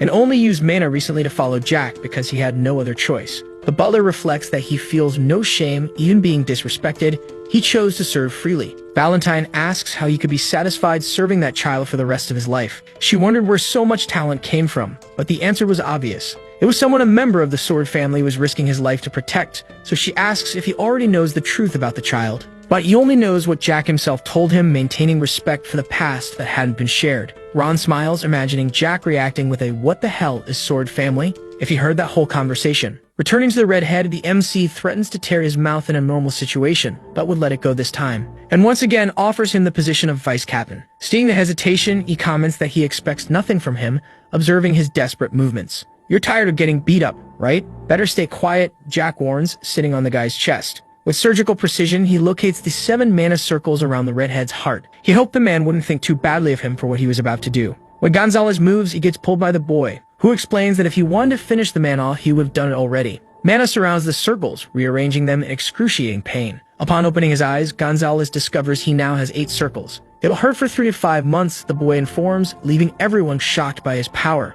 The informant was stunned by the boy's ability to forcefully create that. However, now he has only one choice: obey every order from the young master or face terrible consequences. And he mentions the rumors about him being able to manipulate forbidden magic with a frightening smile. Jack remembers when he punched Phelan and the rumor his father spread. Now Gonzalez was confirming it as an undeniable fact. The boy knew how to use forbidden magic. He orders the redhead to kneel and pay attention to what he's about to say, because he'll engrave it into his bones if necessary. Gonzalez must return to the Marquis household and lie that the third young master knows nothing. And within 3 months, 40 problematic members of the Marquis family must be eliminated in secret. The redhead agrees until he realizes the trap. Jack had planted something in his heart that meant much more than just a decoration. It was a sentence. "Don't be scared," says the MC, holding his shoulders. "If you obey me, you'll gain enormous benefits. The boy promises that the pain will be worth it, comparing the power of the eighth circle to an addictive drug. Laughing at the knight's paradoxical situation, he says he always knew the guy would want more. Besides that, he remembers how Gonzalez humiliated Ron during the journey. But now the roles were reversed,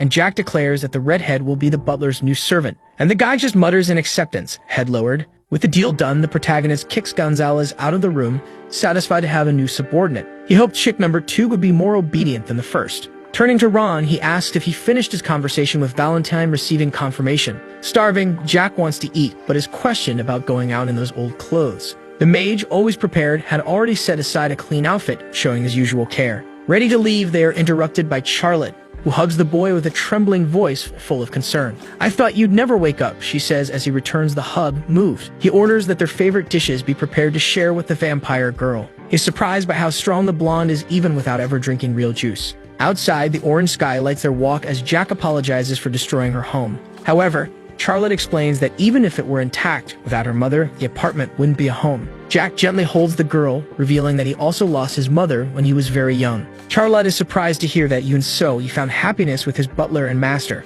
He uses mana to make his juice flow, offering the hungry vampire an unprecedented taste. As soon as she drinks, Charlotte feels a wave of energy run through her body. The vampiric power had been activated. Vampires rival dragons precisely because of their ability to regenerate instantly with potent blood. Despite the confusion, Charlotte smiles brightly, feeling better than she ever imagined possible. Jack asks how she feels about the earlier events when he promised to show his power to prove himself worthy of the responsibility. And the little one reveals she was scared, but it was exciting, and she calls him Appa with innocent admiration. Jack corrects the nickname to Boss, making her laugh with joy as she adjusts to the new title. Inside the mansion, the revelation that Jack defeated an adult dragon leaves Ron shocked. He explains that dragons before the age of 50 are already masters, with 5th circle mana hearts. The dragonoid transformation technique allows them to compact their massive form into human size, optimizing combat. And if a dragon's original form is specialized for using magic, its transformation is a technique that maximizes power in close quarters combat. If that idiot Velactus hadn't given him time to use soul speech, he'd have been in real trouble.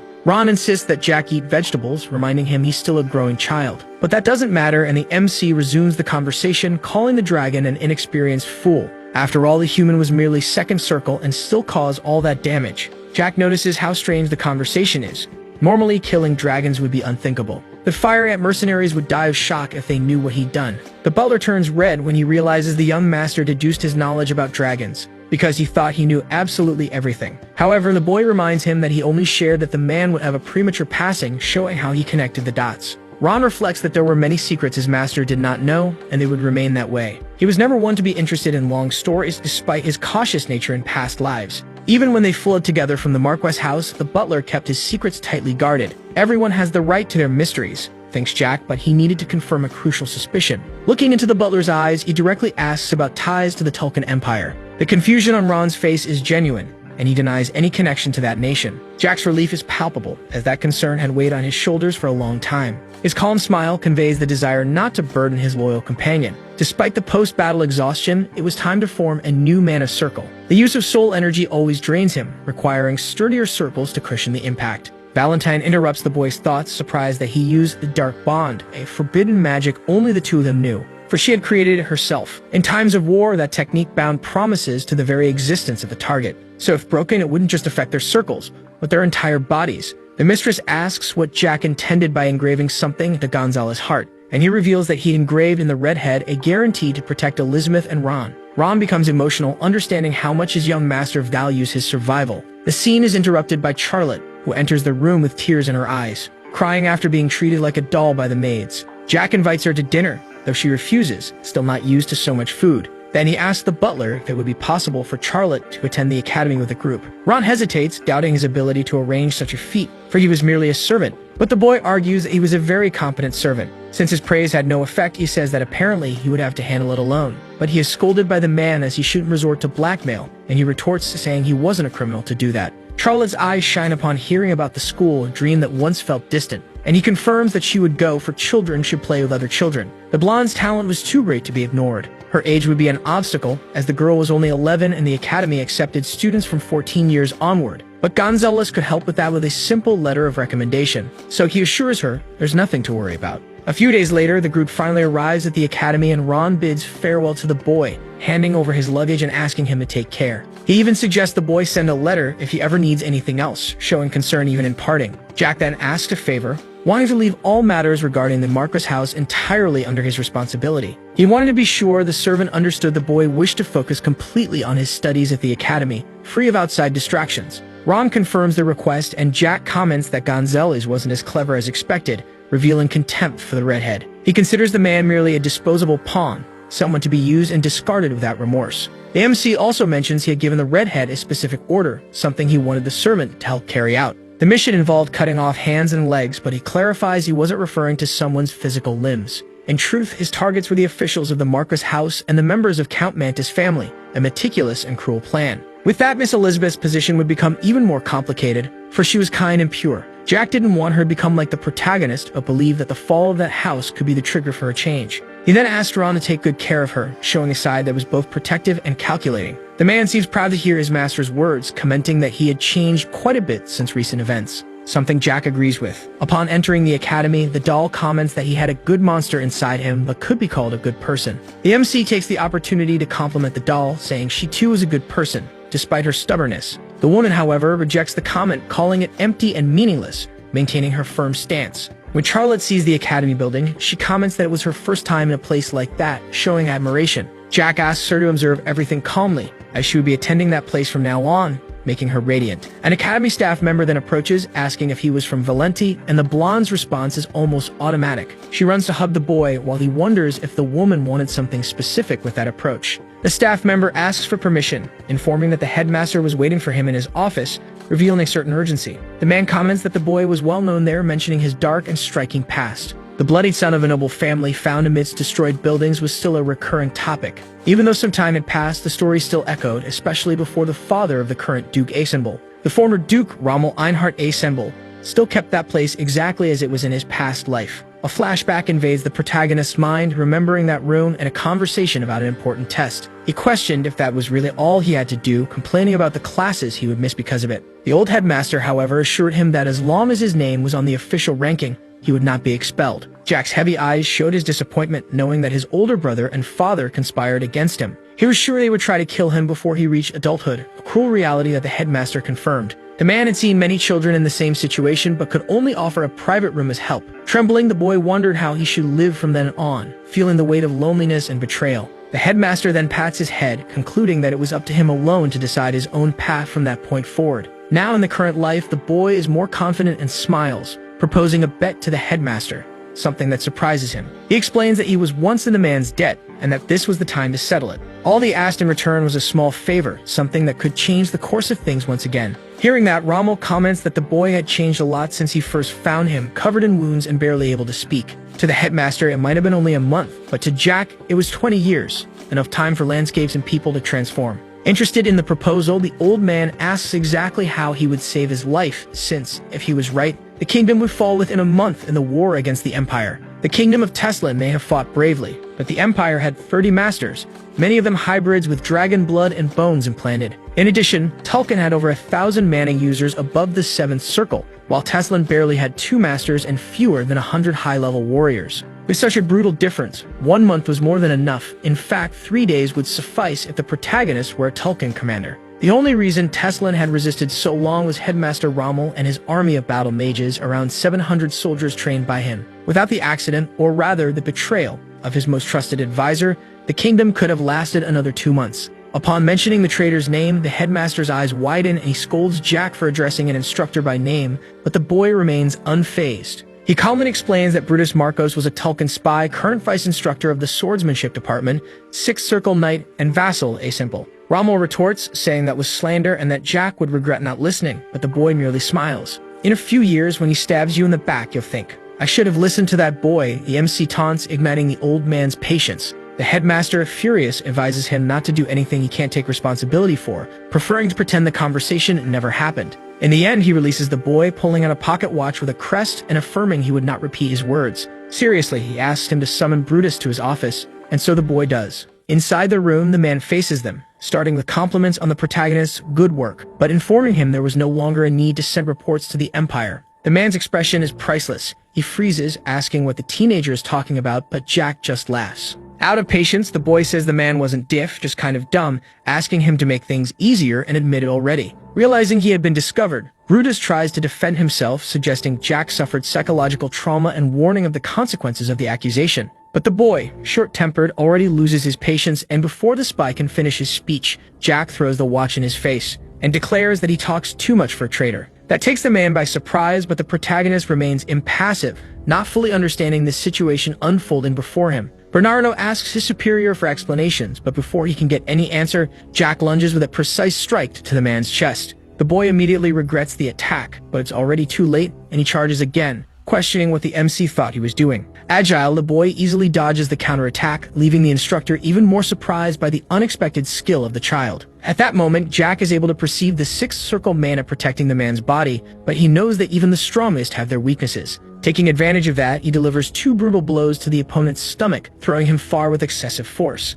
All that violence leaves the old headmaster stunned, while our boy remains calm, determined to extract a confession from the spy. It's almost painful to see the man's state, now lying on the ground, his face marked by the beating he just took. Then the boy insists that he confess already, making it clear that there is only one chance to leave alive by cooperating. Brutus, however, remains firm in his act, pretending not to understand the accusations, which only makes Jack smile coldly. He touches the man's chest, testing his resistance before aiming at something even more vulnerable. He knew well-constructed mana circles were hard to break, but also that destroying something built with care has a much greater impact. Keeping his hand over the spy's chest, Jack announces that he will ask a few questions, and that if he doesn't get truthful answers, he'll break his circles one by one. The man's face contorts with tension, but he still tries to maintain composure, even under threat. The first question is direct. Would he confirm being a Tulkun spy? The mere mention of the topic makes the instructor tremble, but he denies it. His wrong answer prompts Jack to begin breaking the first mana circle, reducing the man to a user of only 5 circles.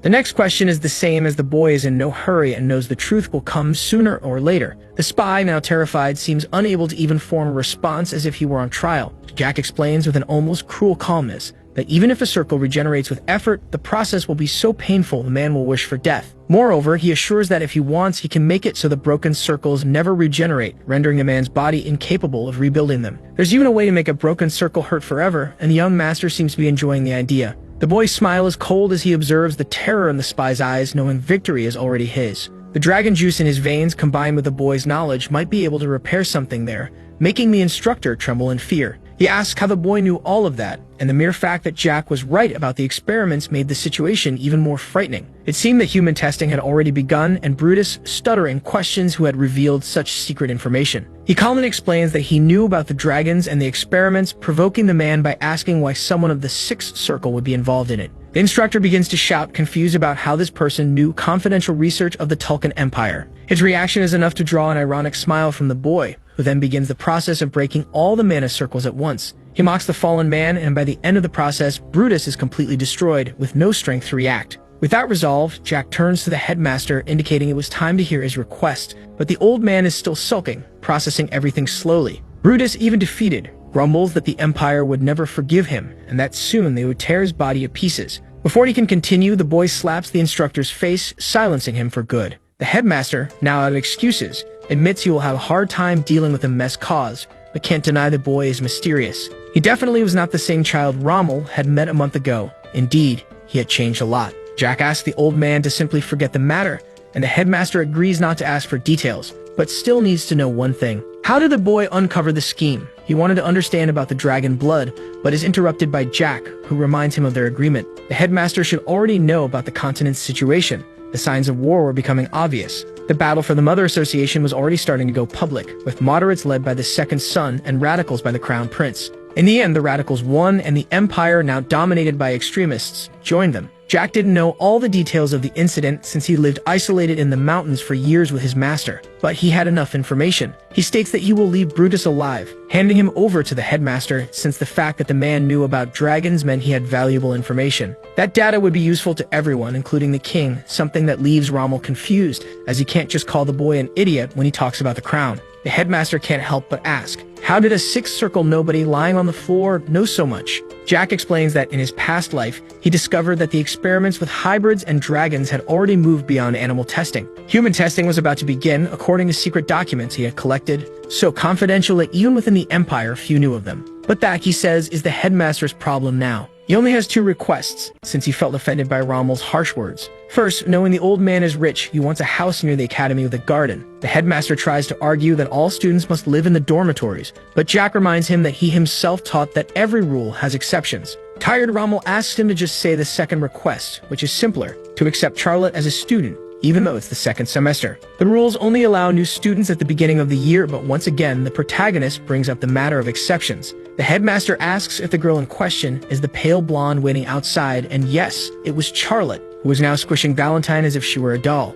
Curious, Rommel asks what the relationship is between the two, and Jack replies that he's her new guardian, provoking a chuckle from the old man. Leaving the room, the boy is greeted by Charlotte, who celebrates his presence with visible joy. He asks if she waited long, but the girl ignores the question, anxious only to know if she'll be allowed to attend the academy. With a smile, Jack confirms that yes, and it sounds like music to the blonde's ears. For a moment, she seems happy, but her face soon lowers, as if something were bothering her. Akira notices and asks if something happened, to which she responds hesitantly that she never expected something like this to be possible. She always heard that the academy was a place exclusive to chosen humans, and she knew she wasn't human. Our boy, however, says that it doesn't matter and asks if she hates being who she is or if she'd rather be human. The question makes the girl's eyes even sadder, and she reflects on her situation with melancholy. It was strange to think about it, but she came from a pitiful lineage. House Royale, a royal family of vampires that tried to maintain its throne for generations. But in the end, her kind was wiped out, her father killed in the massacre, and her mother, the only person she had left, well, she already knew how that ended. Jack sighs and asks the girl to be proud of who she is, for she shouldn't diminish herself over something as trivial as being human or vampire.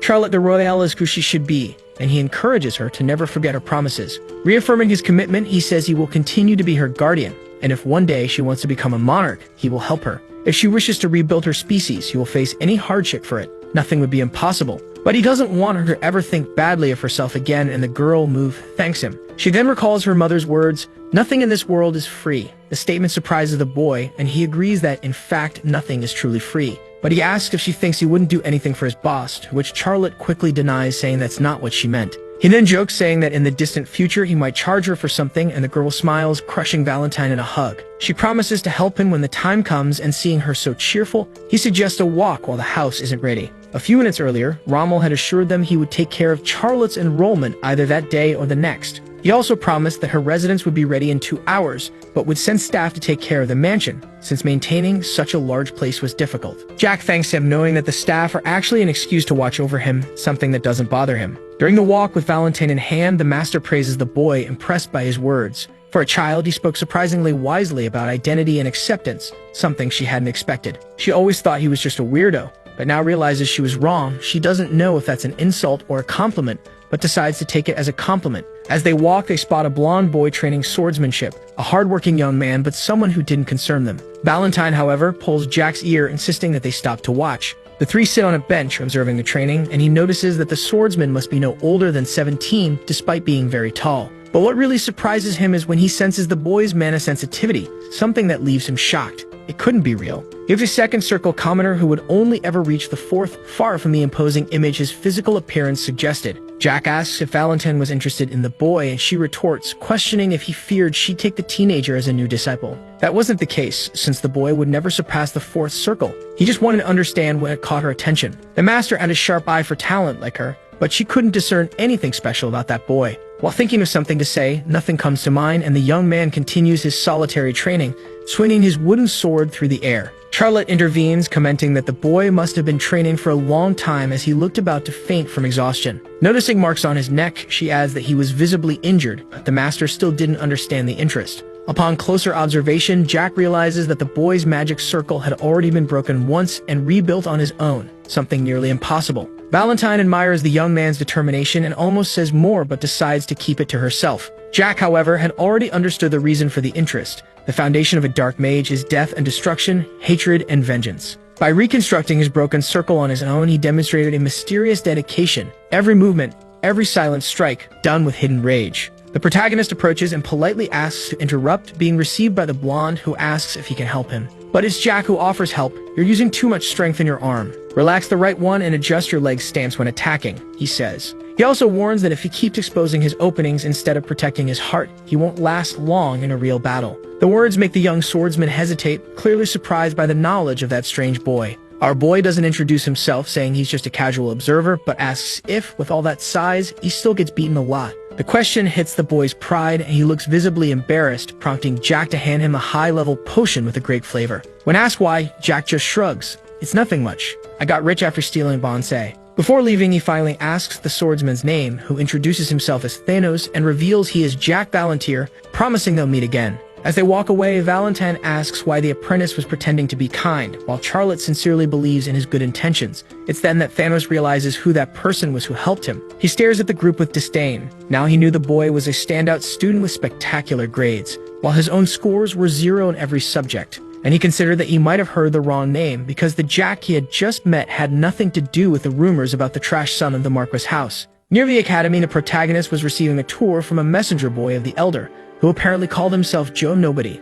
That was the same pseudonym used by a member of the mercenary group Earth Ants, or Fire Ant. He no longer remembered for sure. Our boy praised the mansion, impressed by its luxury, clearly a VIP lodging that exceeded his expectations. To an outsider, it looked like the headmaster had personally intervened in the battle for the House Volantier Association to provide such a residence. That made the protagonist wonder if that was why the messenger boy stared at them with a blank, emotionless expression. The boy defended himself, saying his emotions didn't matter. He was just following orders as a simple messenger. Jack then questions whether he knew that kind of behavior was rude, leaving the boy visibly uncomfortable and speechless. That's when the protagonist reveals that the supposed messenger was using polymorph magic to hide his true appearance. He wonders if the Elder already knew that, noticing how the revelation made the boy even more tense and restless. Ignoring the awkward situation, the MC is intrigued by the number of high-circle humans in such a small land. He takes the opportunity to analyze the man before him more closely, making sure he wasn't just another infiltrated spy. When the silence becomes unbearable, the supposed messenger bursts into loud laughter, completely dropping the facade. He asks how the protagonist discovered his true identity,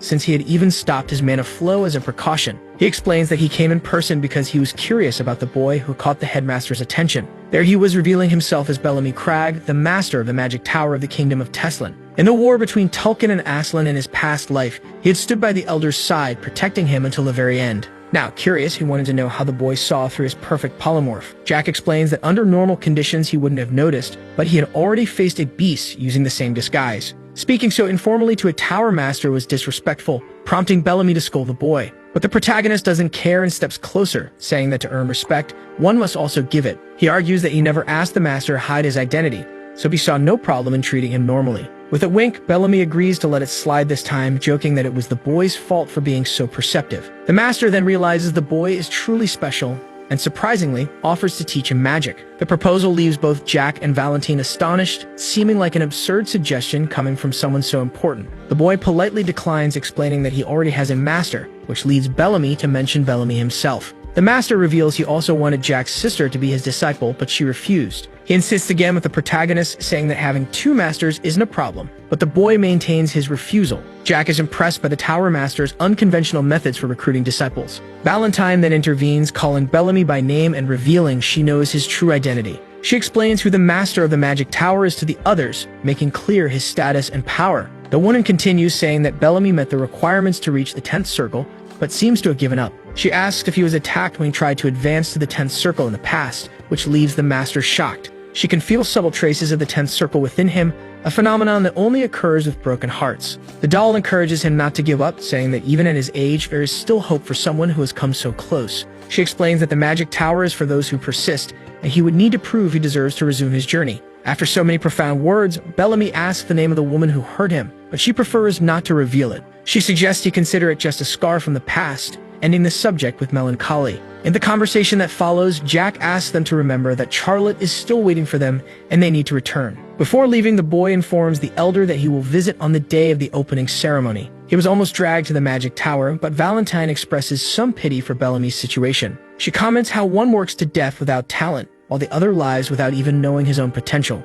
Her words leave the protagonist slightly offended, since she hasn't taught him anything lately. But the doll knows that Jack has already learned everything she could teach. His use of darkness against Gonzalez proved it. That was the final magic his master had shown him, completing his training. To think Bellamy came from the magic tower just to see the boy was truly surprising. Before crossing the mansion gates, Bellamy makes a point of looking at Jack one last time. He is questioned by one of the maids about what he was thinking, but honestly he didn't know, which leads her to suggest that he had heard something from the headmaster, which was true. Moments earlier, he had been in his office outraged that the old man accepted all the demands of a brat, even though he had nothing against Jack. It was just very suspicious that someone in the second circle had managed to subdue a sixth-circle mage alone. To him, the boy was the most dangerous person there. Hearing his arguments, Rommel says he's only looking at one side of the coin. He reveals that the boy brought a girl with him. He was probably planning to spend his days at the academy near her, like anyone going through puberty. Besides, his presence there could be beneficial to the kingdom. The elder suggests they focus on figuring out how the protagonist knows so much, since he'd be staying for quite some time. Bellamy knew the headmaster was right, but still, something bothered him. He says he'll do whatever he's ordered to, but he had something to say. Honestly, he was worried that Rommel would end up getting involved in the political battle of the Marquis house. But the old man believed the struggle for the Valentier house succession was already over, leaving the master in silence. However, he says he knew the Marquis well. Even if his eldest daughter had the talent to become a master, he only saw her as a political tool, and his second son was just another among the thousands of third-circle youths at the academy. Besides, he wasn't anything special. Bellamy had never seen anyone as dumb and unimaginative as Phelan in his entire life. The headmaster asks what he meant by all that, and the man comments that he really was going senile. Why would someone who gave up the position of duke because he was tired of political battles get involved in a mess like that? Some favors like asking for a single room or being excused from certain classes could be ignored, but giving Jack an entire house went far beyond that. He was worried people would find out soon, but his comment made the old man laugh. They had been together for 30 years, so he knew him well enough to understand the real reason behind all the talking. Rommel explains that even if it was just a hunch,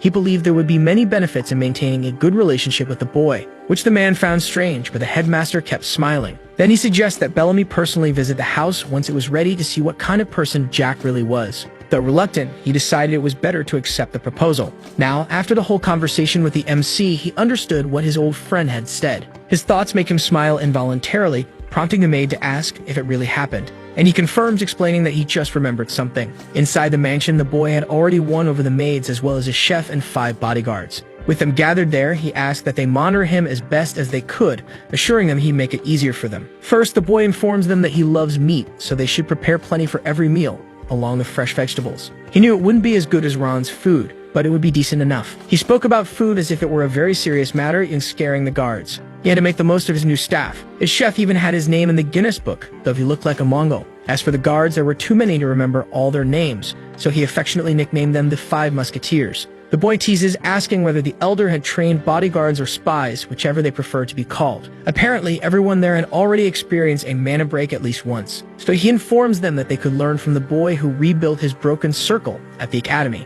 Shocked, one of the men asks if the headmaster told him about them, but the boy denies it, asking him to stop questioning and get to work. In the middle of the lecture, Charlotte walks toward him to comment on how grand the place is. Now it was time for a tour of the mansion with his little brat. The elder handed over the mansion on August 9th, and classes wouldn't resume until the 16th. However, 5 days had already passed by the time he noticed. It had been a great vacation, of course. He bought clothes for Charlotte, ate delicious food while they strolled around, and even watched a musical together. It was a lot of fun, aside from 2 little things. First, he realized that although he hadn't lost his combat sense or mana control, his stamina was terrible. So, on one of the days he went out for a run, he was interrupted by the blonde calling out. She wanted to do everything her master did. Jokingly, the boy threatened to leave her behind if she couldn't keep up, which was totally unfair. When they stopped, she thanked him and asked if the boss would meet that same guy again, and he confirmed. Second, when the boy went to meet Thanos, he found him training alone as always. He was tireless. From what Jack had observed in recent days, he was a genius of effort.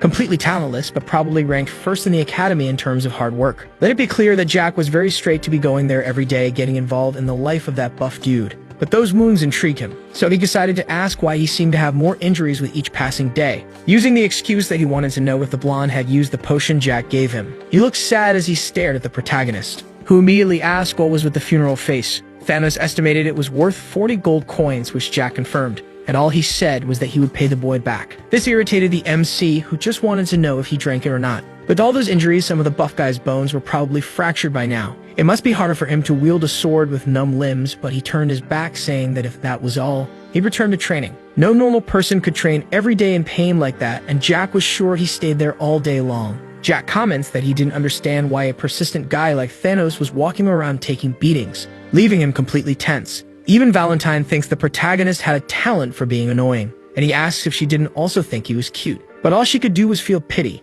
adding that if he really learned from her, You should know she saw all the hatred hidden in the blonde and all the desire he carried. Traits that, according to the master, pushed him forward, but those same things were also breaking the teenager. This way, he would regress soon. All those comments made Jack certain that the doll had seen enough to decide what to do about the situation. Thanos certainly had no talent, but even so, he was called to be questioned about why he was swinging the sword. Then he revealed that he wanted to become the strongest swordsman on that continent, which surprised the duo. Before he could explain, Jack burst into laughter in the most disrespectful way possible. Sad about his reaction, the muscular man asked him to laugh all he wanted if he truly thought his dream was that funny. The boy explained that he wasn't laughing at him and asked him not to take it the wrong way. He hadn't been able to figure out what he wanted at all, but now he understood. And he called him approaching, to ask if Thanos also wanted to become his little chick. Trying to be helpful, Charlotte ran over to the boys with a jar of water so they could drink. Surprised by how close they were while talking, the blonde man became extremely offended by the boy's offer, who asked if he needed to repeat it.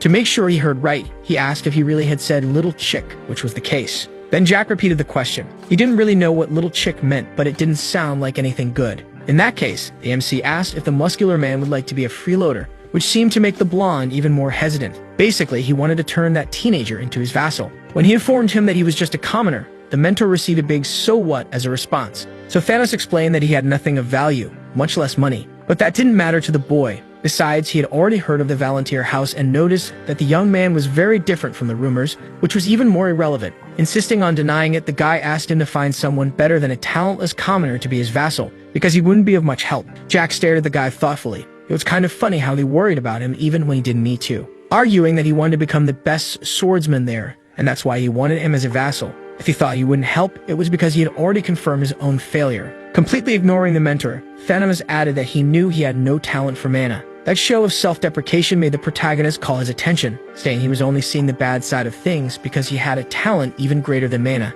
Countless people had something like a talent for mana. There were cases of farmers with great skills in that regard who died living normal lives without even letting that talent bloom. Even Jack had dormant talent in mana until he met his master. However, he knew the world he saw was very different from what others saw. He could see the mana veins floating in the air, the same mana that covered his body. But his younger self didn't know what talent was, nor did he have the motivation or thought to put effort into it. That never came naturally, but Thanos had both. That's why he said that not everyone was willing to work that hard. So he shouldn't belittle himself like that, because from what he could see, his talent was greater than anyone's. The words left the muscular man speechless, especially because before he could say anything, an idiot commented, "Wow, this beggar's making friends now." When Jack turned to see who had said that, he saw three brats who shouldn't even be there before the semester started, and the fact that they reminded him of his second brother was enough to make the MC disgusted. Thanos suggested that he leave quickly, being interrupted again by the leader of the three snotty musketeers in front of him. "This beggar must not have heard me. Didn't I tell you not to talk to anyone at the academy?" And he questioned how a mere commoner dared to challenge him,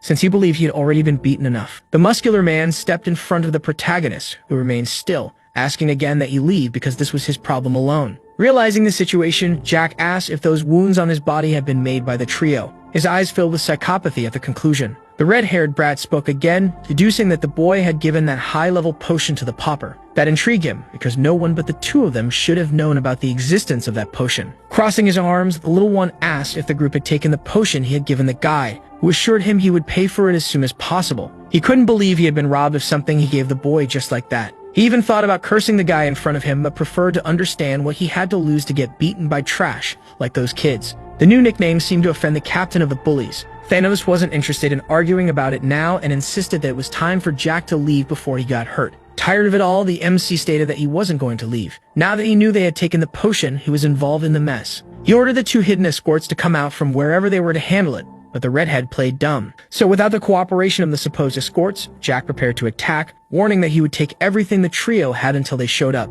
The kingdom of Teslan has 5 true Marquises. Not the nobility granted to circle users, but true nobles who possess some wealth. Among them, the Herman House, which controlled the East, had a very problematic son who would soon graduate from the academy, Dietrich Herman. He had already committed every crime written in a penal code. He assaulted a maid at 13, became a drug user at 14, and lived only for pleasure at 15. There were rumors about him selling substances too, but his future was bright, as he was the heir of his house. So at the academy, surrounded by nobles who were sons of dukes, many watched over him so he could do whatever he pleased. That's why he created a little toy to pass the time. A commoner with no family name who, God knows how, was accepted into the academy. He caught him training alone by chance that day and, as usual, used him as a punching bag. However, Amid the stomping, he heard the sound of a bottle breaking. And when he discovered it was a potion, he asked how a beggar commoner like him dared to walk around with something like that. Because of his arrogance, he decided to beat the crap out of Thanos, who didn't fight back at any moment. Back to the present, Jack was destroying all those brats, and Dario was already missing a tooth when he screamed, asking who the hell that boy was. Before he could hit him with a piece of wood, our boy kicked him, disarming him. Charlotte and Valentine were already used to seeing the boy getting into trouble, while Thanos watched with them. He managed to take down all three without any help, and even so, he complained because he still had to go back to training his endurance. When he thought it was over, the redhead dragged himself closer to the MC, stating that he was the eldest son of Marquess House. But Jack was only impressed that his escorts hadn't appeared yet. The boy looked confused, as if he truly didn't know what he was talking about, and he kept rambling about how he would never forgive him and would immediately report his actions to his house. However, the sight of the boy ready to stomp toward him ended his speech of power. Then, as usual, our boy stomped on that sausage water, provoking the kid's bodyguards. They finally appeared, ordering him to stop the torture. They were furious, but Jack quickly said they wouldn't have seen that scene if they had shown up when he asked. The men asked if he had any idea we had just attacked, and the boy didn't really think it was necessary to know. Turning to Thanos, he asked him to remind him of the redhead's name, and the guy whispered, Dietrich Herman. Even in the worst possible position, the brat had the nerve to face the muscular man and question how he dared to speak his name with the filthy mouth of a commoner. That comment earned him a solid kick in the face, which wouldn't make it any prettier. Jack turned his attention to the hooded men, wanting to know why Thanos had been taking a beating from those three for so long. Full of rage, one of the men charged toward the MC, determined to destroy him. But, as usual, he easily dodged the blow. However, something threw him off. Another henchman was chanting a mana incantation corresponding to the highest class of 6 circle spells. Large-scale explosion magic. If they succeeded, they could wipe out the training field, Thanos, the red-haired boy, and his master together. But our boy feared nothing and began to channel his own blue mana, commenting that the two really did seem like a bunch of criminals. The boy had improved his skills and could now concentrate all of his mana in his hand. Even if the servant wanted to create an explosion, all the magic turned against him. Jack was satisfied with the perfect strike. Everything went exactly as he wanted. However, the man, now in tears, still hadn't given up and was about to attack again. The MC noticed an important detail. The opponent's movement was identical to the first time. The man realized that Jack would attack again with his right hand and by ducking, dodge all the blows. The enemy's movements were far too predictable. Our boy slides under him and hits his chest with a precise punch. After Jack's strike, the servant, even injured, draws his blade and swings it over his head. He steps back slightly, lifts his leg, and knocks the weapon out of the opponent's hands. He was too dumb to even learn a lesson. While he's holding his injured hand, the small one has already circled behind him. A hand wraps around his hooded head, pressing and depriving him of air. His body quickly loses strength, and Jack is surprised by how fast it ends. Now the servant's mana is blocked in his body, and it's unlikely he'll restore it. With a spell like that, a servant could cause serious problems for the Academy. With an almost broken voice, the fallen man asks Jack how he removed his magic. Jack replies that he doesn't need to know. What's left is to admit defeat to a 14-year-old boy. Leaning slightly, Jack reminds the man it's time to explain why they mocked Thanos. To them, the commoner was nothing more than a toy, a commoner who couldn't even complain. Jack decides to start the reparations with something simple. He asks for the money back for the elixir. It might sound like a joke, but it would have been better if the men in black cloaks weren't so stupid. Grinding his teeth in rage, the servant asks what the elixir matters now that Jack is an enemy of the Herman family. But he doesn't care about the family. The elixir was his, and he wants his money back. With an innocent smile, Jack asks if the black-cloaked servant doesn't agree.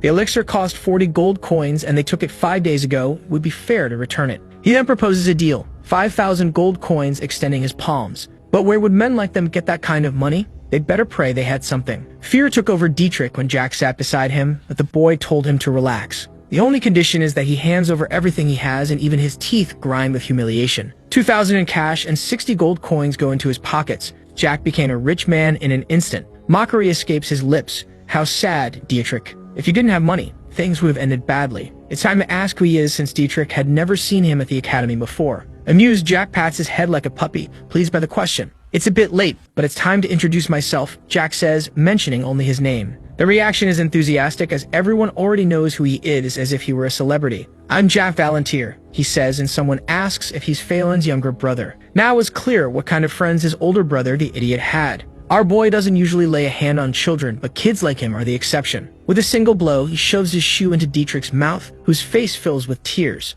You only have a last name. Without it, you're nothing in this world, Jack spits. The little redhead used the mana of high-level mages to transfer it to himself, but he's nothing but a coward. And he warns that he would have thrown them all into the Academy Lake if they were a bit older. Jack's face is furious as he tells them to remember his words and informs them that he lives in a mansion outside the school. If you want revenge, that's where you'll find me. But next time, I won't stop, he threatens. He removes his foot from Dietrich's mouth, noticing that the man had wet himself in fear. Calling the little girl, Jack invites her to go with him and she agrees immediately. Passing by Thanos, he touches his hand and says the offer still stands. We have a great cook at home. You can eat meat every day, he jokes. Birds circle above the academy courtyard, and Jack decides to go watch the fireworks festival. In the province of Invincible, the festival takes place 2 or 3 days before the start of the semester. It's a great opportunity to welcome new students even after an unpleasant day. The academy gathers the empire's elite, including emperors, dukes, and princesses, where graduating guarantees a promising future, though that status would soon come to an end.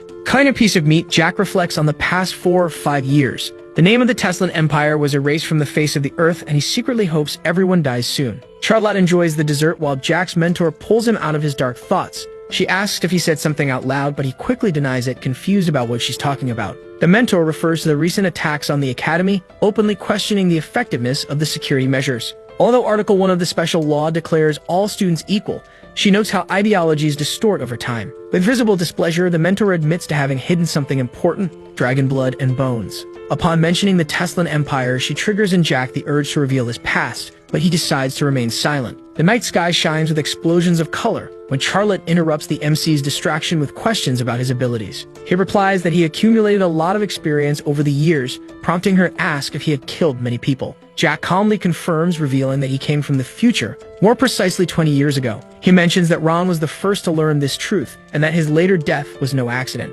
Offering more truths, the boy says that in this current life, it was the first time he saw Charlotte. In his past life, he only met her in the monster forest, the last refuge of the vampires. When asked about his interest in her, Jack explains that he saw in the girl someone who also wants to fight. He senses a painful past and a heart eager for change in his new disciple. Announcing they would begin training the next day, the boy visibly excites the girl. His plan includes creating a mana heart for her and testing her control, which clearly surprises her. Under the fireworks light, Charlotte thanks him with a glowing face while Jack smiles in satisfaction. He knows the future challenges will be difficult, but decides that now is not the time to think about them. Meanwhile, in his quarters, Dietrich destroys his room in a fit of uncontrollable rage. The noble repeats the protagonist's name with hatred, trembling in fury as he remembers the boy's terrifying stare. Amid smashed objects, he screams to himself, questioning how a mere 14-year-old boy managed to make him feel such fear. Vowing revenge against the boy, his labored breathing and uncoordinated movements reveal his complete emotional breakdown. On the second day of the semester, the young hero searches for Ron, driven by longing for his friend's delicious steaks.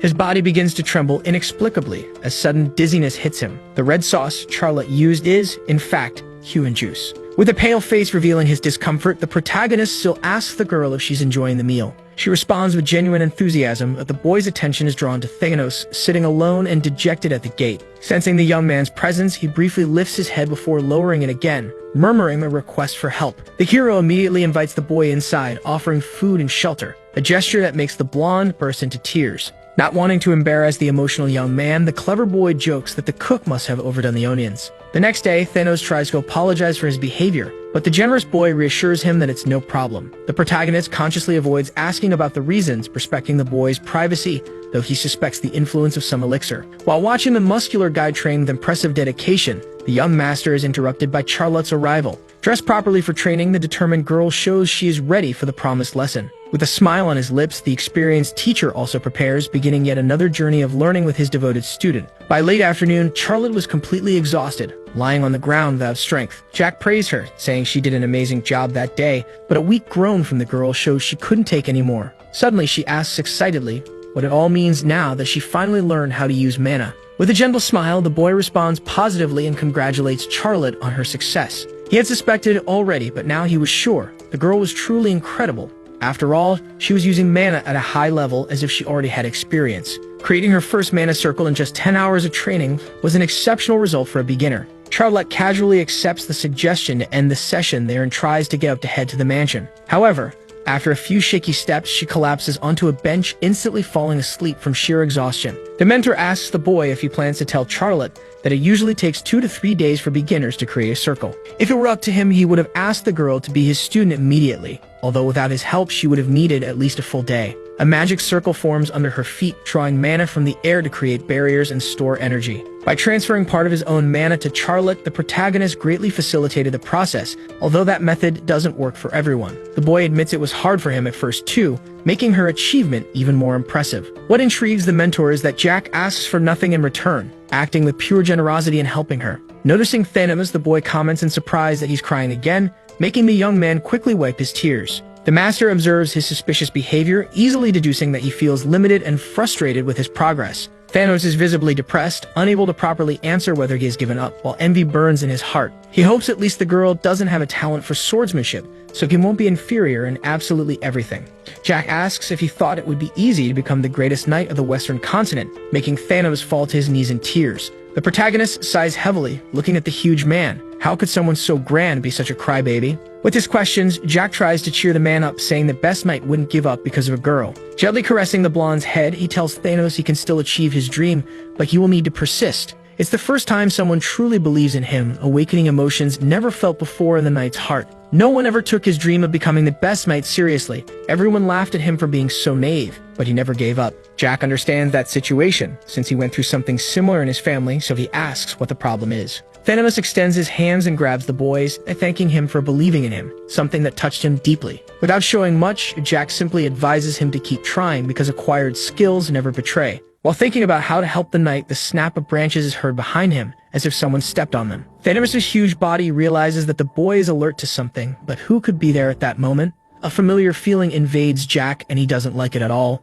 It's as if he's on everyone's radar when he's most vulnerable. It was like an unwanted guest had arrived at the worst possible time. Thanos watches as Jack fixes his gaze on the horizon, his eyes shining with battle thirst. Boy asks him to take the girl and stand behind him, a request that leaves the blonde hesitant, but he agrees and quickly stands up. Our boy had already deduced who was coming toward them and comments that he knew the visitor would die, but didn't imagine they'd come so soon. His eyes scan the area quickly until he spots the observer, while the 5 men who had been watching the group were already lying on the ground. They weren't moving, but they were breathing, apparently unconscious, while Charlotte continues sleeping peacefully in Thanos' arms. The white-haired man informs that he brought the girl just as the mentor arrives at the scene, rubbing her eyes and yawning. Still unaware of the situation, the girl asks the boss if they're going to have dinner when suddenly Dietrich and several cloaked men appear around them. Some are positioned on the ground and others in the tree branches, all with threatening expressions while Dietrich flaunts a disturbing smile. He greets Jack Valantier, saying it's been a long time since they last met, calling him by his full name with a provocative tone. Jack had already channeled mana around him, assuming a defensive stance and warning Dietrich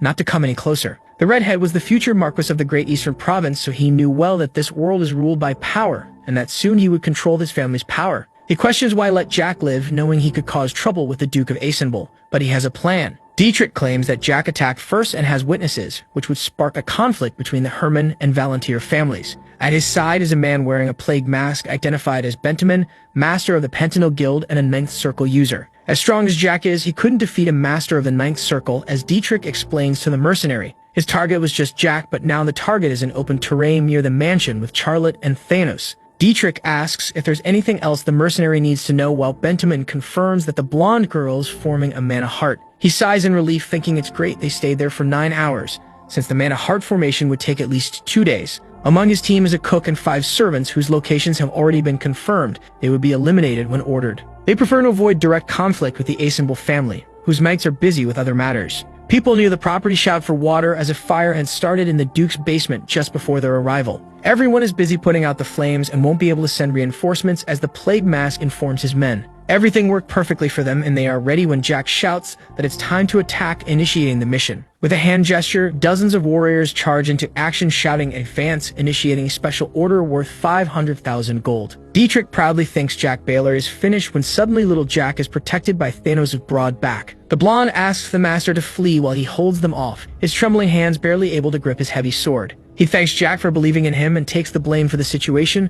promising to hold them back so they can escape. Their willingness to protect him is unexpected for Jack, who begins to smile, finding them adorably foolish. Where else would he find people like this, he thinks, feeling a warm emotion so different from his past life where he died alone. Pushing his shoulders back, he steps forward and tells them not to worry and to stay behind him, promising to protect everyone. With confident steps, he approaches Dietrich, thinking that if they want to die, nothing can be done. The boy begins to gather mana to blow them all up, but is interrupted by his mentor, who pinches his cheek and asks him to stop. She descends to the ground in front of Dietrich, leaving Jack confused as to whether she intends to eliminate them herself. The arrogant noble does not understand why the doll moves and speaks when her eyes begin to glow like lanterns. Her hair rises as particles of light fly toward Dietrich, making him close his eyes and complain that he cannot see. An adult woman now stands before him, enveloped in smoke that covers her, revealing a great heroine from the past. The one who raised the continent and humanity to the top of the pyramid returns after a 400-year hiatus, leaving Dietrich perplexed. Tilting his head, the protagonist shows satisfaction at his mentor's return and tries to greet her.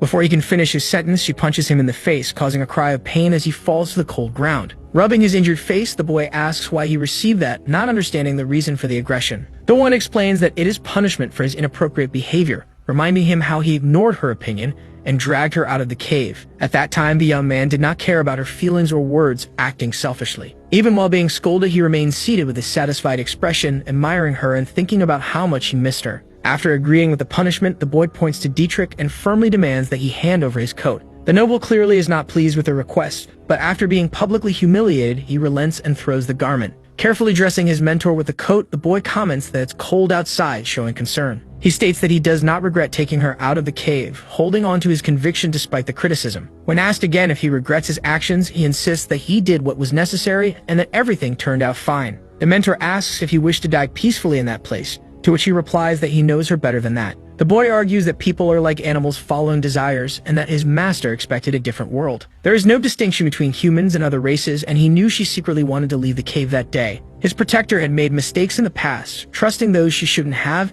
and ended up trapped in her own creation. Dietrich and his men show visible fear in the face of the situation, while the mentor seems to feel a debt to her pupil. The young man initially barely understands her words, thinking she only saw him as an annoying child. Happy to hear what she said, he accepts the disguised compliment, watching as black smoke begins to swirl in her hand. The woman powerfully gathers mana, apologizing in advance for what she will do since they came to kill her student. Dietrich, in a panic, orders his men to attack immediately, not understanding the danger they face. The master recites an ancient spell as black resin drips to the ground and stains the sky, distorting the surrounding reality. The protagonist can barely see the mercenaries through the purple mist gathering above the woman's head. She continues the incantation, announcing the return of the resin to the world as a shadowy skull appears behind her. Somewhere far away in the Tulkan Empire, the master feels a sudden disturbance, as if he had experienced that unpleasant sensation before. For a moment, he wonders if it was just an illusion. Something is clearly wrong with the flow of mana around him. In the Black Sea, intense discussions take place among hidden figures, completely certain in their convictions. The past and present soul energy are undeniably identical, belonging to Valentine Milos as evidenced by the magical traces. The dragon still carries in his chest the wound left by that woman, whose memory haunts the cloaked man who tries in vain to forget her. The admirable longevity of the woman who has ruled their world for 410 years defies all logic, leaving them perplexed. The protagonist's amber eyes reflect the mentor's spell as the black tar transforms into a skull that opens its jaws. The piercing scream of the skull hits Dietrich and his group, where only the mage's black silhouette with flaming eyes can be seen. A shockwave of the attack scatters all who dared to advance, leaving the noble with his mind clouded by pure terror. A strange sensation in his legs alerts him. Around him, mercenaries writhe in agony as they watch their limbs disintegrate into dust. When his own legs begin to vanish, Dietrich finally understands that he is facing inevitable death. His trembling hands start to crumble as a skeletal hand reaches out toward him, making him crawl backward in panic. In desperation, he offers fortunes to save his life, but the mentor ignores his increasingly frantic pleas with disdain. His body dissolves into particles that fly into a glowing portal in the sky, while Charlotte covers her mouth in shock. The girl sees Valentine as a final boss, frightened when the woman extends her hand only to gently pat her head. The powerful mage introduces herself as the mentor of that stupid student, asking them to take care of him, when Thanos surprises everyone. The blonde places a hand on his chest and corrects her. Jack is not stupid, making the mentor smile and admit her mistake. Playfully, the boy activates his childish narcissistic side, being pushed with a finger by the master, who laughs at his immaturity. Before they leave, Jack tells Charlotte to drink his juice stored in the kitchen and asks Thanos to take care of the unconscious ones. When the little vampire complains about pain in her legs, asking to be carried, the blonde sighs but eventually gives in. As they say goodbye, the protagonist comments on the loyalty of his friends, smiling before asking the mentor about the important matter. Valentine Milos stands before the protagonist with a serious expression, revealing that she has reflected deeply on his earlier words. She asks if the boy has already forgotten what he said to the man, even though she was present during the entire conversation through Charlotte's arms. The mentor had heard everything about dragon blood and bones, raising suspicions about a connection to immortality research. Her expression shows concern as she considers that the heterogeneous experiments may be an extension of those forbidden studies. The boy nods in confirmation, stating that she is on the right path with her logical deductions. He explains that humanity's desire for eternal life has always been accompanied by the wish to maintain youth and health. During Archaic research on immortality, an elderly scientist proposed a radical approach. Instead of living forever, why not live like dragons? Long-lived races like vampires and dragons have radically different biology, with cells aging at a different rate. The protagonist describes chaotic laboratories with blood-stained papers, where cross-species experiments yielded partial results. The heterogeneous combination failed to produce immortality, but allowed humans to absorb powers from orcs and elves at a terrible cost. Recipients of these powers only gained 5 to 10 years of life before dying tragically. In a heavy voice, the boy reveals that the Tulkun Empire resumed these experiments, extending hybrid survival to 30 years. The mentor shows visible guilt, believing she had exterminated everyone involved 4 centuries ago. She vividly describes how she entered the laboratory alone, bare feet on the cold floor covered in documents. She remembers burning every paper and executing every agonizing hybrid creature crawling her path. Her face contorts with sadness as she admits her fatal mistake. She should have killed the Dragon Lords too. 2 of those beings betrayed their own kind, likely providing descendants as test subjects for experiments. When asked which specific dragons were used, the protagonist has a ready answer. Only 2 Dragon Lords in all existence can manipulate soul energy, and their hair shares that gift. The combination of this lineage with 10th Circle mages created abominations capable of breaking magical barriers. The mentor, after absorbing this information, asked a crucial question about her pupil's future goals. She, as a relic of the past, still feels connected to the world and curious about its direction. The boy reveals his plans to reach the 5th or 6th Circle within a year and invade the Tulkun Empire during the school break. His mission will be identical to hers: destroy laboratories and eliminate all involved in the experiments. Meanwhile, poor Thanos struggles to carry all the unconscious servants at once. The mentor pulls at her sleeve with a thoughtful gesture and questions whether they really need to wait for the break to act. Her question surprises the disciple, who hesitates before responding, confirming to Valentine that he is genuinely her student. With a sharp look, the boy reminds her that she herself promised not to interfere in worldly affairs, treating this as a personal duty. Now she reconsiders, believing in her obligation to ensure the experiments are eradicated once and for all, even if she must act directly. This means she intends to depart immediately for the Tulkun Empire, and nothing can stop her after all. As a mentor, her authority is unquestionable. Destroying that laboratory will cause a massive crisis among radicals seeking to unify the continent through interracial experiments. The protagonist realizes that she has overcome the sorrows of the past, while he still carries that resentment alone. He then makes an unexpected request, that she open a dimensional space to retrieve a specific sword. Without hesitation, the woman waves her hand, creating a purple rift in the air from which emerges a blade of singular beauty. The Solarian sword, forged by the king of the dwarves and crafted by mermaids, shines familiarly in the young man's hands as he handles it with intimacy. Valentine also pulls out a white mask with intricate patterns, capable of concealing identities and manipulating mana flows. When questioned about its origin, she dodges, vaguely recalling having bought it in a market ages ago. When he puts it on, the boy jokes about improper uses, like spying on men in bathhouses, receiving a punch on the head for his insolence. Upon providing teleportation coordinates, his face lights up with recognition. They point to the former capital of the Gunnar Empire, the mentor's homeland 4 centuries ago, now in ruins, housing the secret laboratory beneath a historical landmark. As she opens the portal, she extends her hand, asking if he's ready, receiving an enthusiastic laugh in response. The scene then cuts to a distant laboratory, where a scientist boasts about praise he received from Hank Beckerman himself. The doctor shows nervousness when questioned about human experiments, defending himself with promising results in animals. His explanation about cellular activation is interrupted by an authoritative gesture. Hanks only wants to know when it will actually begin. Rubbing his hands anxiously, the scientist claims he urgently needs test subjects with magical talent. When asked what he will call these hybrid creatures, he answers without hesitation: Half-Bloods, a name that makes Hank smile in satisfaction. Before leaving, the protagonist turns and questions the doctor about any appointments scheduled at the location. The scientist, rubbing his chin thoughtfully, denies any planned meetings as the two stand face to face.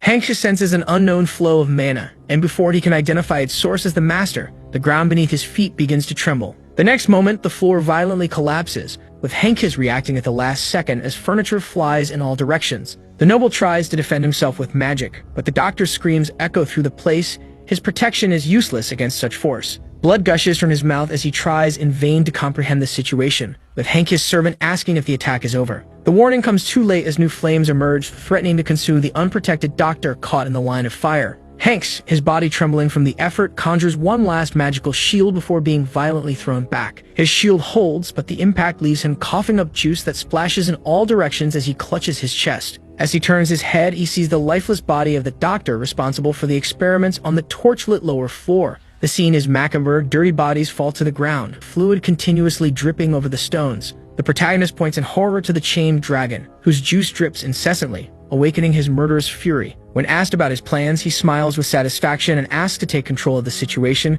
receiving approval from the mentor. Valentine extends her hand and conjures hellfire, identical to the one that hit Hinkes earlier, illuminating the dark surroundings. The boy comments that the spell remains impressive, partially covering his face from the intense heat of the flames. They are now on the third floor among ruins of a civilization forgotten for centuries, while the mentor checks if there's anything left to destroy. The protagonist approaches the chained dragon, closely observing the beam piercing his chest, provoking a warning growl. He recalls how in his past life he had found the creature in an even more pitiful state, bathed in fluid and begging for death. This time, smiling, he unsheathes the Solarian sword with determination, ignoring the beast's intimidating roars. His movements are precise and swift, the blade drawing arcs in the air, reducing the chains to metal pieces that fall at his feet. The dragon collapses to the ground, exhausted, while the boy watches it with compassion and extends a hand to caress its head. 18 years have passed since their first encounter. The protagonist leans down, gently embracing the scaly neck. He whispers words of comfort into the creature's ear, acknowledging his prolonged suffering and extreme exhaustion. Jack watches the smiling dragon, recalling how the same creature once begged for death. Silence weighs in the room as the boy questions whether the dragon wishes to go on living as experimental material. Abandoned by its own parents, its wounded paws pierced with stakes,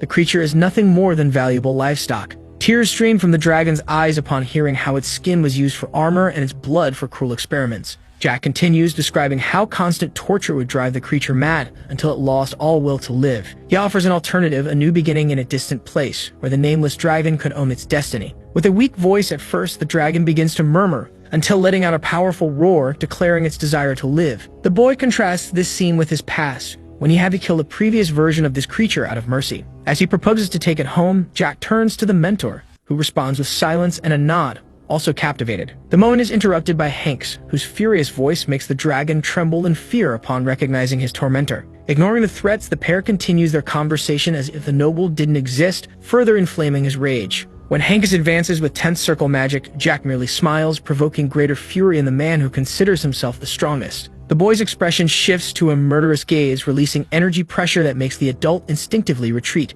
With a precise knee strike, he breaks the opponent's sword, who stammers in shock upon recognizing the energy of darkness. As the student advances relentlessly, the mentor watches intently, without interfering in the one-sided battle. The scene turns to chaos as the boy, driven by contained fury, reduces the enemy's weapon to shards. The scene ends with the noble being hurled against the wall, while the dragon watches everything with renewed hope. Hank's body leaves a massive crater in the wall before rolling unconscious across the floor. Jack approaches with a disappointed expression, barely believing that the strongest man on the continent would fall so easily. Clutching the broken sword, Hankus tries to get up and asks in a trembling voice who that unknown man is. The boy merely laughs, making the noble shudder. That scornful laughter sounds more terrifying than any threat. In prophetic tone, Jack declares that he knows someone, the knave Thanos, who will one day become the knight capable of defeating the blonde. Furious at the prophecy, the noble attacks even unarmed, while the protagonist remains still, sword calmly pointed. His amber eyes reflect malice as they shift between the dragon and the opponent, analyzing the scene with coldness.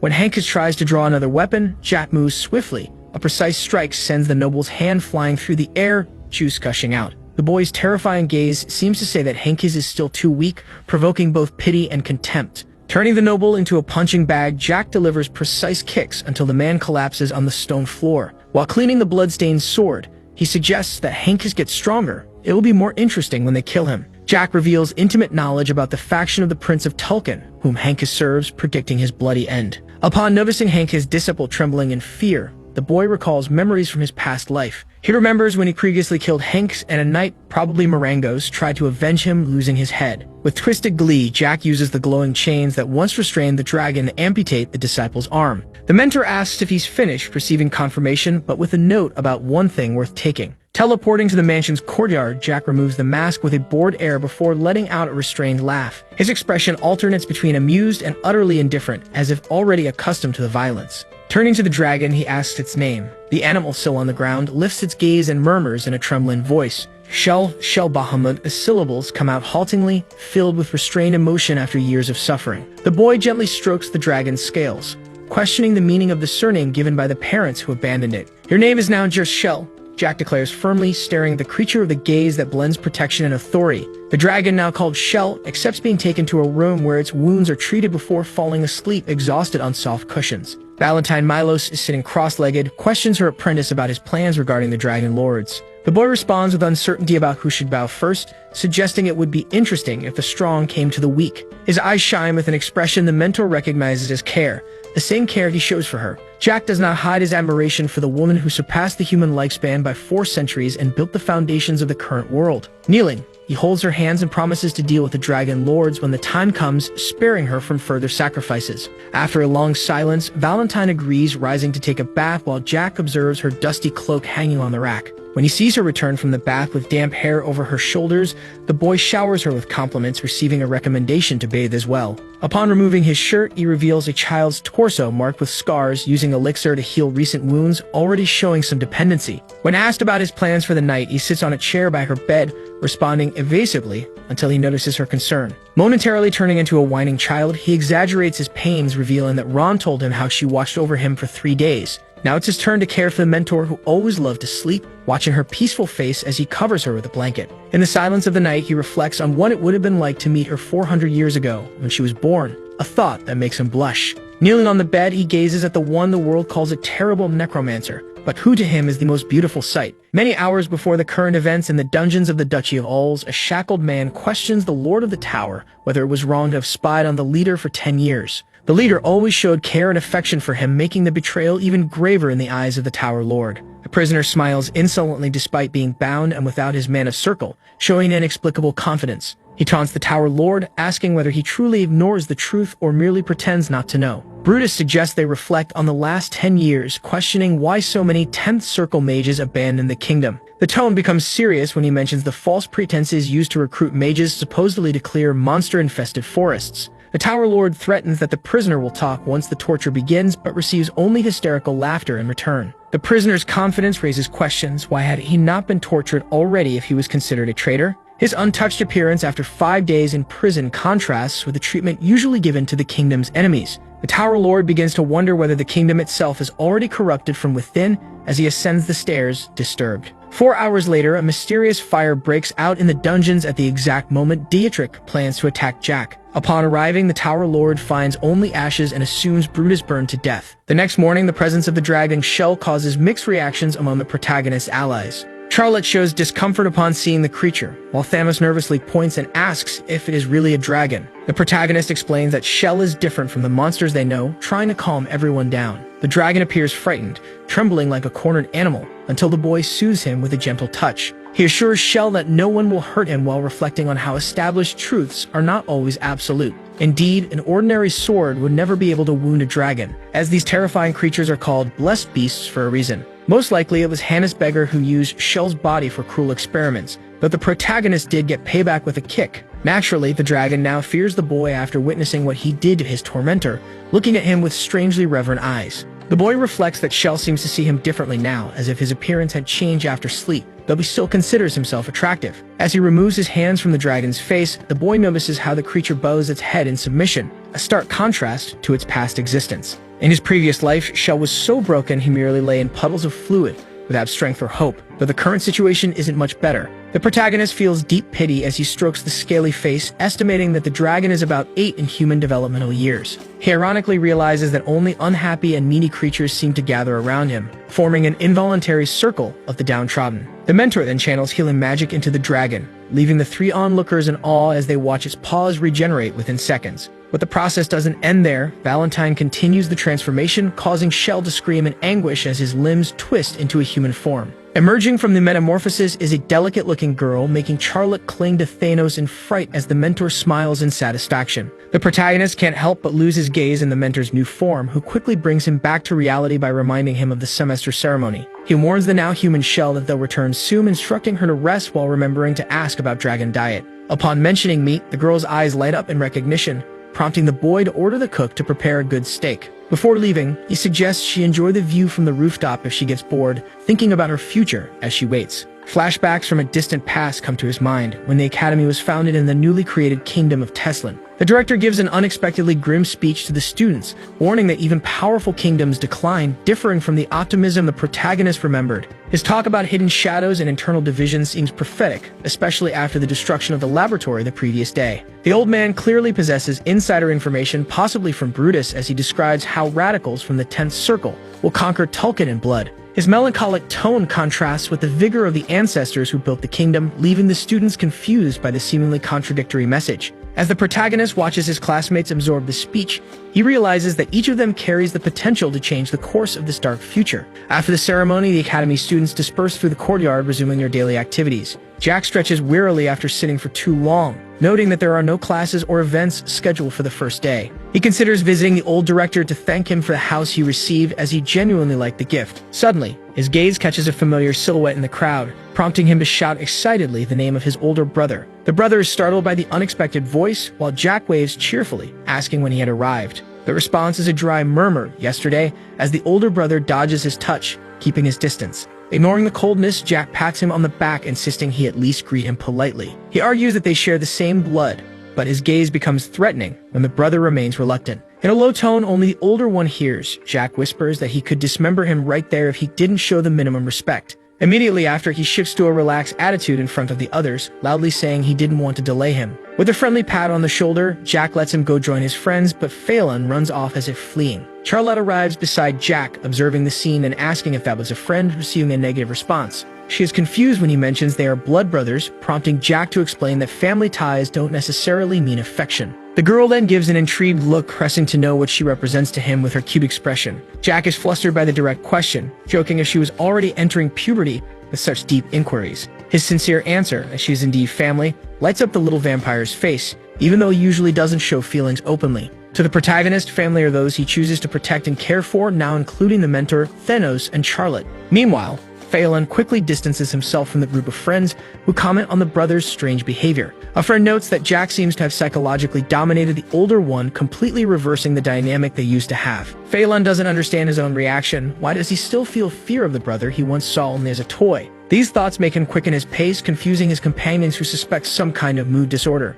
In a burst of anger, Phelan turns back to confront Jack, but freezes when he faces his brother's confident and dangerous posture. Unable to articulate the challenge he had planned, he averts his gaze and lowers his head, defeated before even beginning. Jack remarks with disdain that he has become boring, noting how his brother trembles even after overcoming his fear of water. Something new was pulsing in his chest, a mix of hatred, fear, and an unknown emotion he had never felt for anyone before. That was why he hadn't realized he was now hurt, grabbing the cold cookies while reflecting on Brutus's death. The news didn't surprise him at all. On the contrary, he questioned the old director about what exactly the problem was. The old man was perplexed by the boy's indifference, who clearly didn't care whether Brutus was alive or dead. Realizing the conversation wasn't going anywhere, Jack changed the subject to thank him for the property, especially praising the chef whose dishes had charmed Charlotte. The director's silence about Brutus's death remained strange, but before Jack could leave, the old man called him back. With cookies nearly falling from his mouth, the boy heard the unexpected proposal. Transferred to the Magic College, clearly influenced by the tower's owner. Jack revealed he never intended to attend regular classes, but the director warned about changes in academy rules next year. The old man proposed a deal. If he switched to magic, his course load would be reduced, but Jack insisted on only 1 day of classes per week. After negotiating, they settled on 2 days, with the boy making clear that he only wanted the diploma, not the knowledge. His true motivation came to light: to access the academy's treasure, where 400-year-old magical weapons were kept for graduates. Although he doubted the sword he needed was still there, Jack considered the possibility of Bellamy Craig forging a superior weapon. Realizing that both Bellamy and the director wanted to recruit him, Jack found the situation amusing. He was not subordinate material. When the director suggested he could make him a marquis if he proved his talent, Jack burst into laughter, clutching his stomach. After calming down, the boy politely declined the noble title. Becoming a marquis had never been part of his plans. The boy wants to leave, but the old man calls him again. He apparently knows something, as he asks if any incident occurred in the village yesterday. Recalling the servants passed out on the floor, he claims that nothing happened.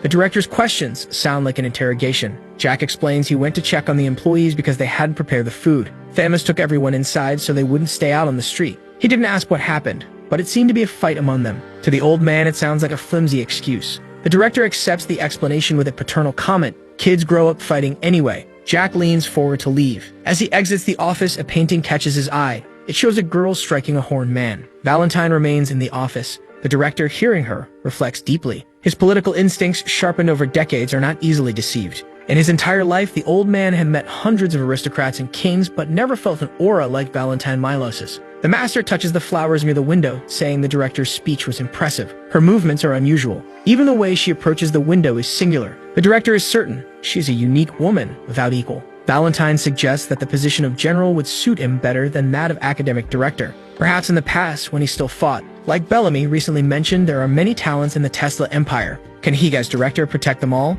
Her majestic gaze captivates the director. She asks if he has thought about it. Lost in his response, he is interrupted. The door bursts open. Jack has returned to fetch his mentor. She complains about the oaf, saying she was already leaving. The boy justifies that he was worried about her delay. On the streets, Valentine draws all eyes as she passes. Vendors offer bread and tea, but she declines with creative excuses. As of today, I'm allergic to flour. I've had enough tea already. The refusals disappoint the merchants, but she seems used to such attention. Perhaps the director wanted to make her his student. It's all written on his face. Suddenly, Valentine asks a strange question. Do you trust Director Rommel? The answer is clearer than ever. Jack trusts no one except his own people, his so-called family. Valentine should be concerned. They and the old director have a different relationship based on mutual necessity. The mentor fully understands that he would never allow himself to be used as a pawn in this game of interests. They came because Jack brought her, but she still doesn't understand the purpose of this visit to the place in question. Their destination is the Alaides Guild, a strange place for their goals, considering the main target is Jack's money. This is the guild of mercenaries and hunters, where any service can be hired for the right price. The boy knows that a mage from the Manx Circle would cost much more than it seems, probably the same as what Dietrich paid. But what happens when both the contractor and the executor die? That's exactly the reason for their visit. A friendly attendant receives them, addressing the mentor first, but Jack takes the lead in the conversation. He asks to speak to the manager, demanding that all the money be returned, accompanied by a coded message. Last night, Ninth Circle, assassination. These words make the girl go pale and let out an involuntary scream. The colleague beside her quickly covers her mouth when she almost says Jack's name, to which he reacts with a sharp smile. Why would she recognize him? His gaze becomes threatening as he leans over the counter, approaching dangerously. The girl then blurts out the name Dietrich, prompting her companion to try calming her down, but the trap was already set. Jack realizes Dietrich's stupidity. Instead of confronting him directly, he used the guild as an intermediary. The situation has completely changed. The staff now tremble, unable to provide useful information under pressure. The boy gives a 5-minute ultimatum to bring the leader, flipping in Hardglass as a countdown. If time runs out, he will erase the Alaides Guild from the map regardless of its reputation or influence. Valentine seems confused by her pupil's determination to destroy an entire established organization. Jack explains that many of these guilds in the Empire are mere intermediaries, not truly independent institutions. His real motivation is to find out who Dietrich hired, but the attendant's reaction has already revealed a lot. She clearly recognized him and was shocked to see him alive, a sign that she knew about the assassination contract. Using a guild to kill an aristocrat is like announcing the crime to the world. That's why Jack thought Dietrich would act personally. Everyone in the guild looks at him as if seeing a walking corpse, including those who refer the job to Dietrich. The office door opens, revealing the manager calmly eating grapes until he hears the news of the visit. His expression twists upon hearing Jack volunteer, his eyes darkening in disbelief. How is he still breathing? The attendant, clutching her dress nervously, repeats the boy's threats about annihilating the guild in 5 minutes. In 34 years of his career, the leader has never faced a situation like this. The Pentanel Guild, the Plague Mask Assassins. They never fail. Their leader is a mage of the Ninth Circle, yet the target is still alive. There is no time to deliberate. When the Hardglass sand is almost gone, the leader finally appears, nervously rubbing his hands on his pants. He introduces himself as Avero, leader of the Alaides Guild, offering apologies for the delay with a voice trying to hide his fear. The two sit face to face, with Jack politely refusing the tea offered and going straight to the point. The guild leader, Avero, asks with false innocence what business brings the young gentleman there. Could he be interested in making a request? Jack crosses his arms and explains that this is only the beginning of the conversation. His sharp eyes already notice the gleam of greed in Avero's gaze as he thinks about the money involved in this little visit. But the leader's hope vanishes when Jack calmly mentions the attempted assassination against his life a night before. He directly questions whether a contract to kill him was made through the guild, something that Avero confirms without hesitation, since imperial law protects guilds as legal intermediaries in this type of process. Jack understands the system. Mercenaries need work, clients need willing hands, and the guilds connect both for a fee. Arabs is one of the largest organizations of its kind in the Tesla Empire, with rumors that its true leader may have ties to the imperial family. The boy then asks the crucial question: how much was his life worth on the black market? How much did Dietrich pay for the service? Avero stammers that they don't know the exact value, making Jack frown. He didn't come to hear evasions. He wants concrete numbers. His furious gaze makes the leader sweet cold. Jack hates repeating orders and he's already losing patience with the evasions. Valentine watches everything with a scowling expression while Avero tries to divert the subject to contracts, legal clauses, and commission fees. The boy interrupts with a kick that nearly hits the leader. He didn't come to do business, but to collect a blood debt. Those involved in the plot are already dead, but the contract money is still in play, and Jack wants every coin returned. He gives an ultimatum. Avero has 1 week to return the full amount paid by Dietrich. A single missing gold will mean the end of the guild. Before leaving, Jack issues one final warning. No cent is to be diverted as an administrative fee. He'll know if there's a discrepancy. Avero remains silent, but his pale face shows he understands the gravity of the threat. There is no room for error. As they descend the stairs, Jack comments to his mentor that the conversation was productive. He will conduct his own parallel investigations. Back in the room, the staff crowd around the leader, who collapses onto the couch in despair. Between groans, he regrets having accepted Dietrich's request. Aristocrats killing aristocrats always bring trouble. His cry of regret echoes through the guild as he realizes he messed with someone far above his level. So the video ends here. If you don't want to miss the next part, activate the notification bell, and see you next time on Tob's channel.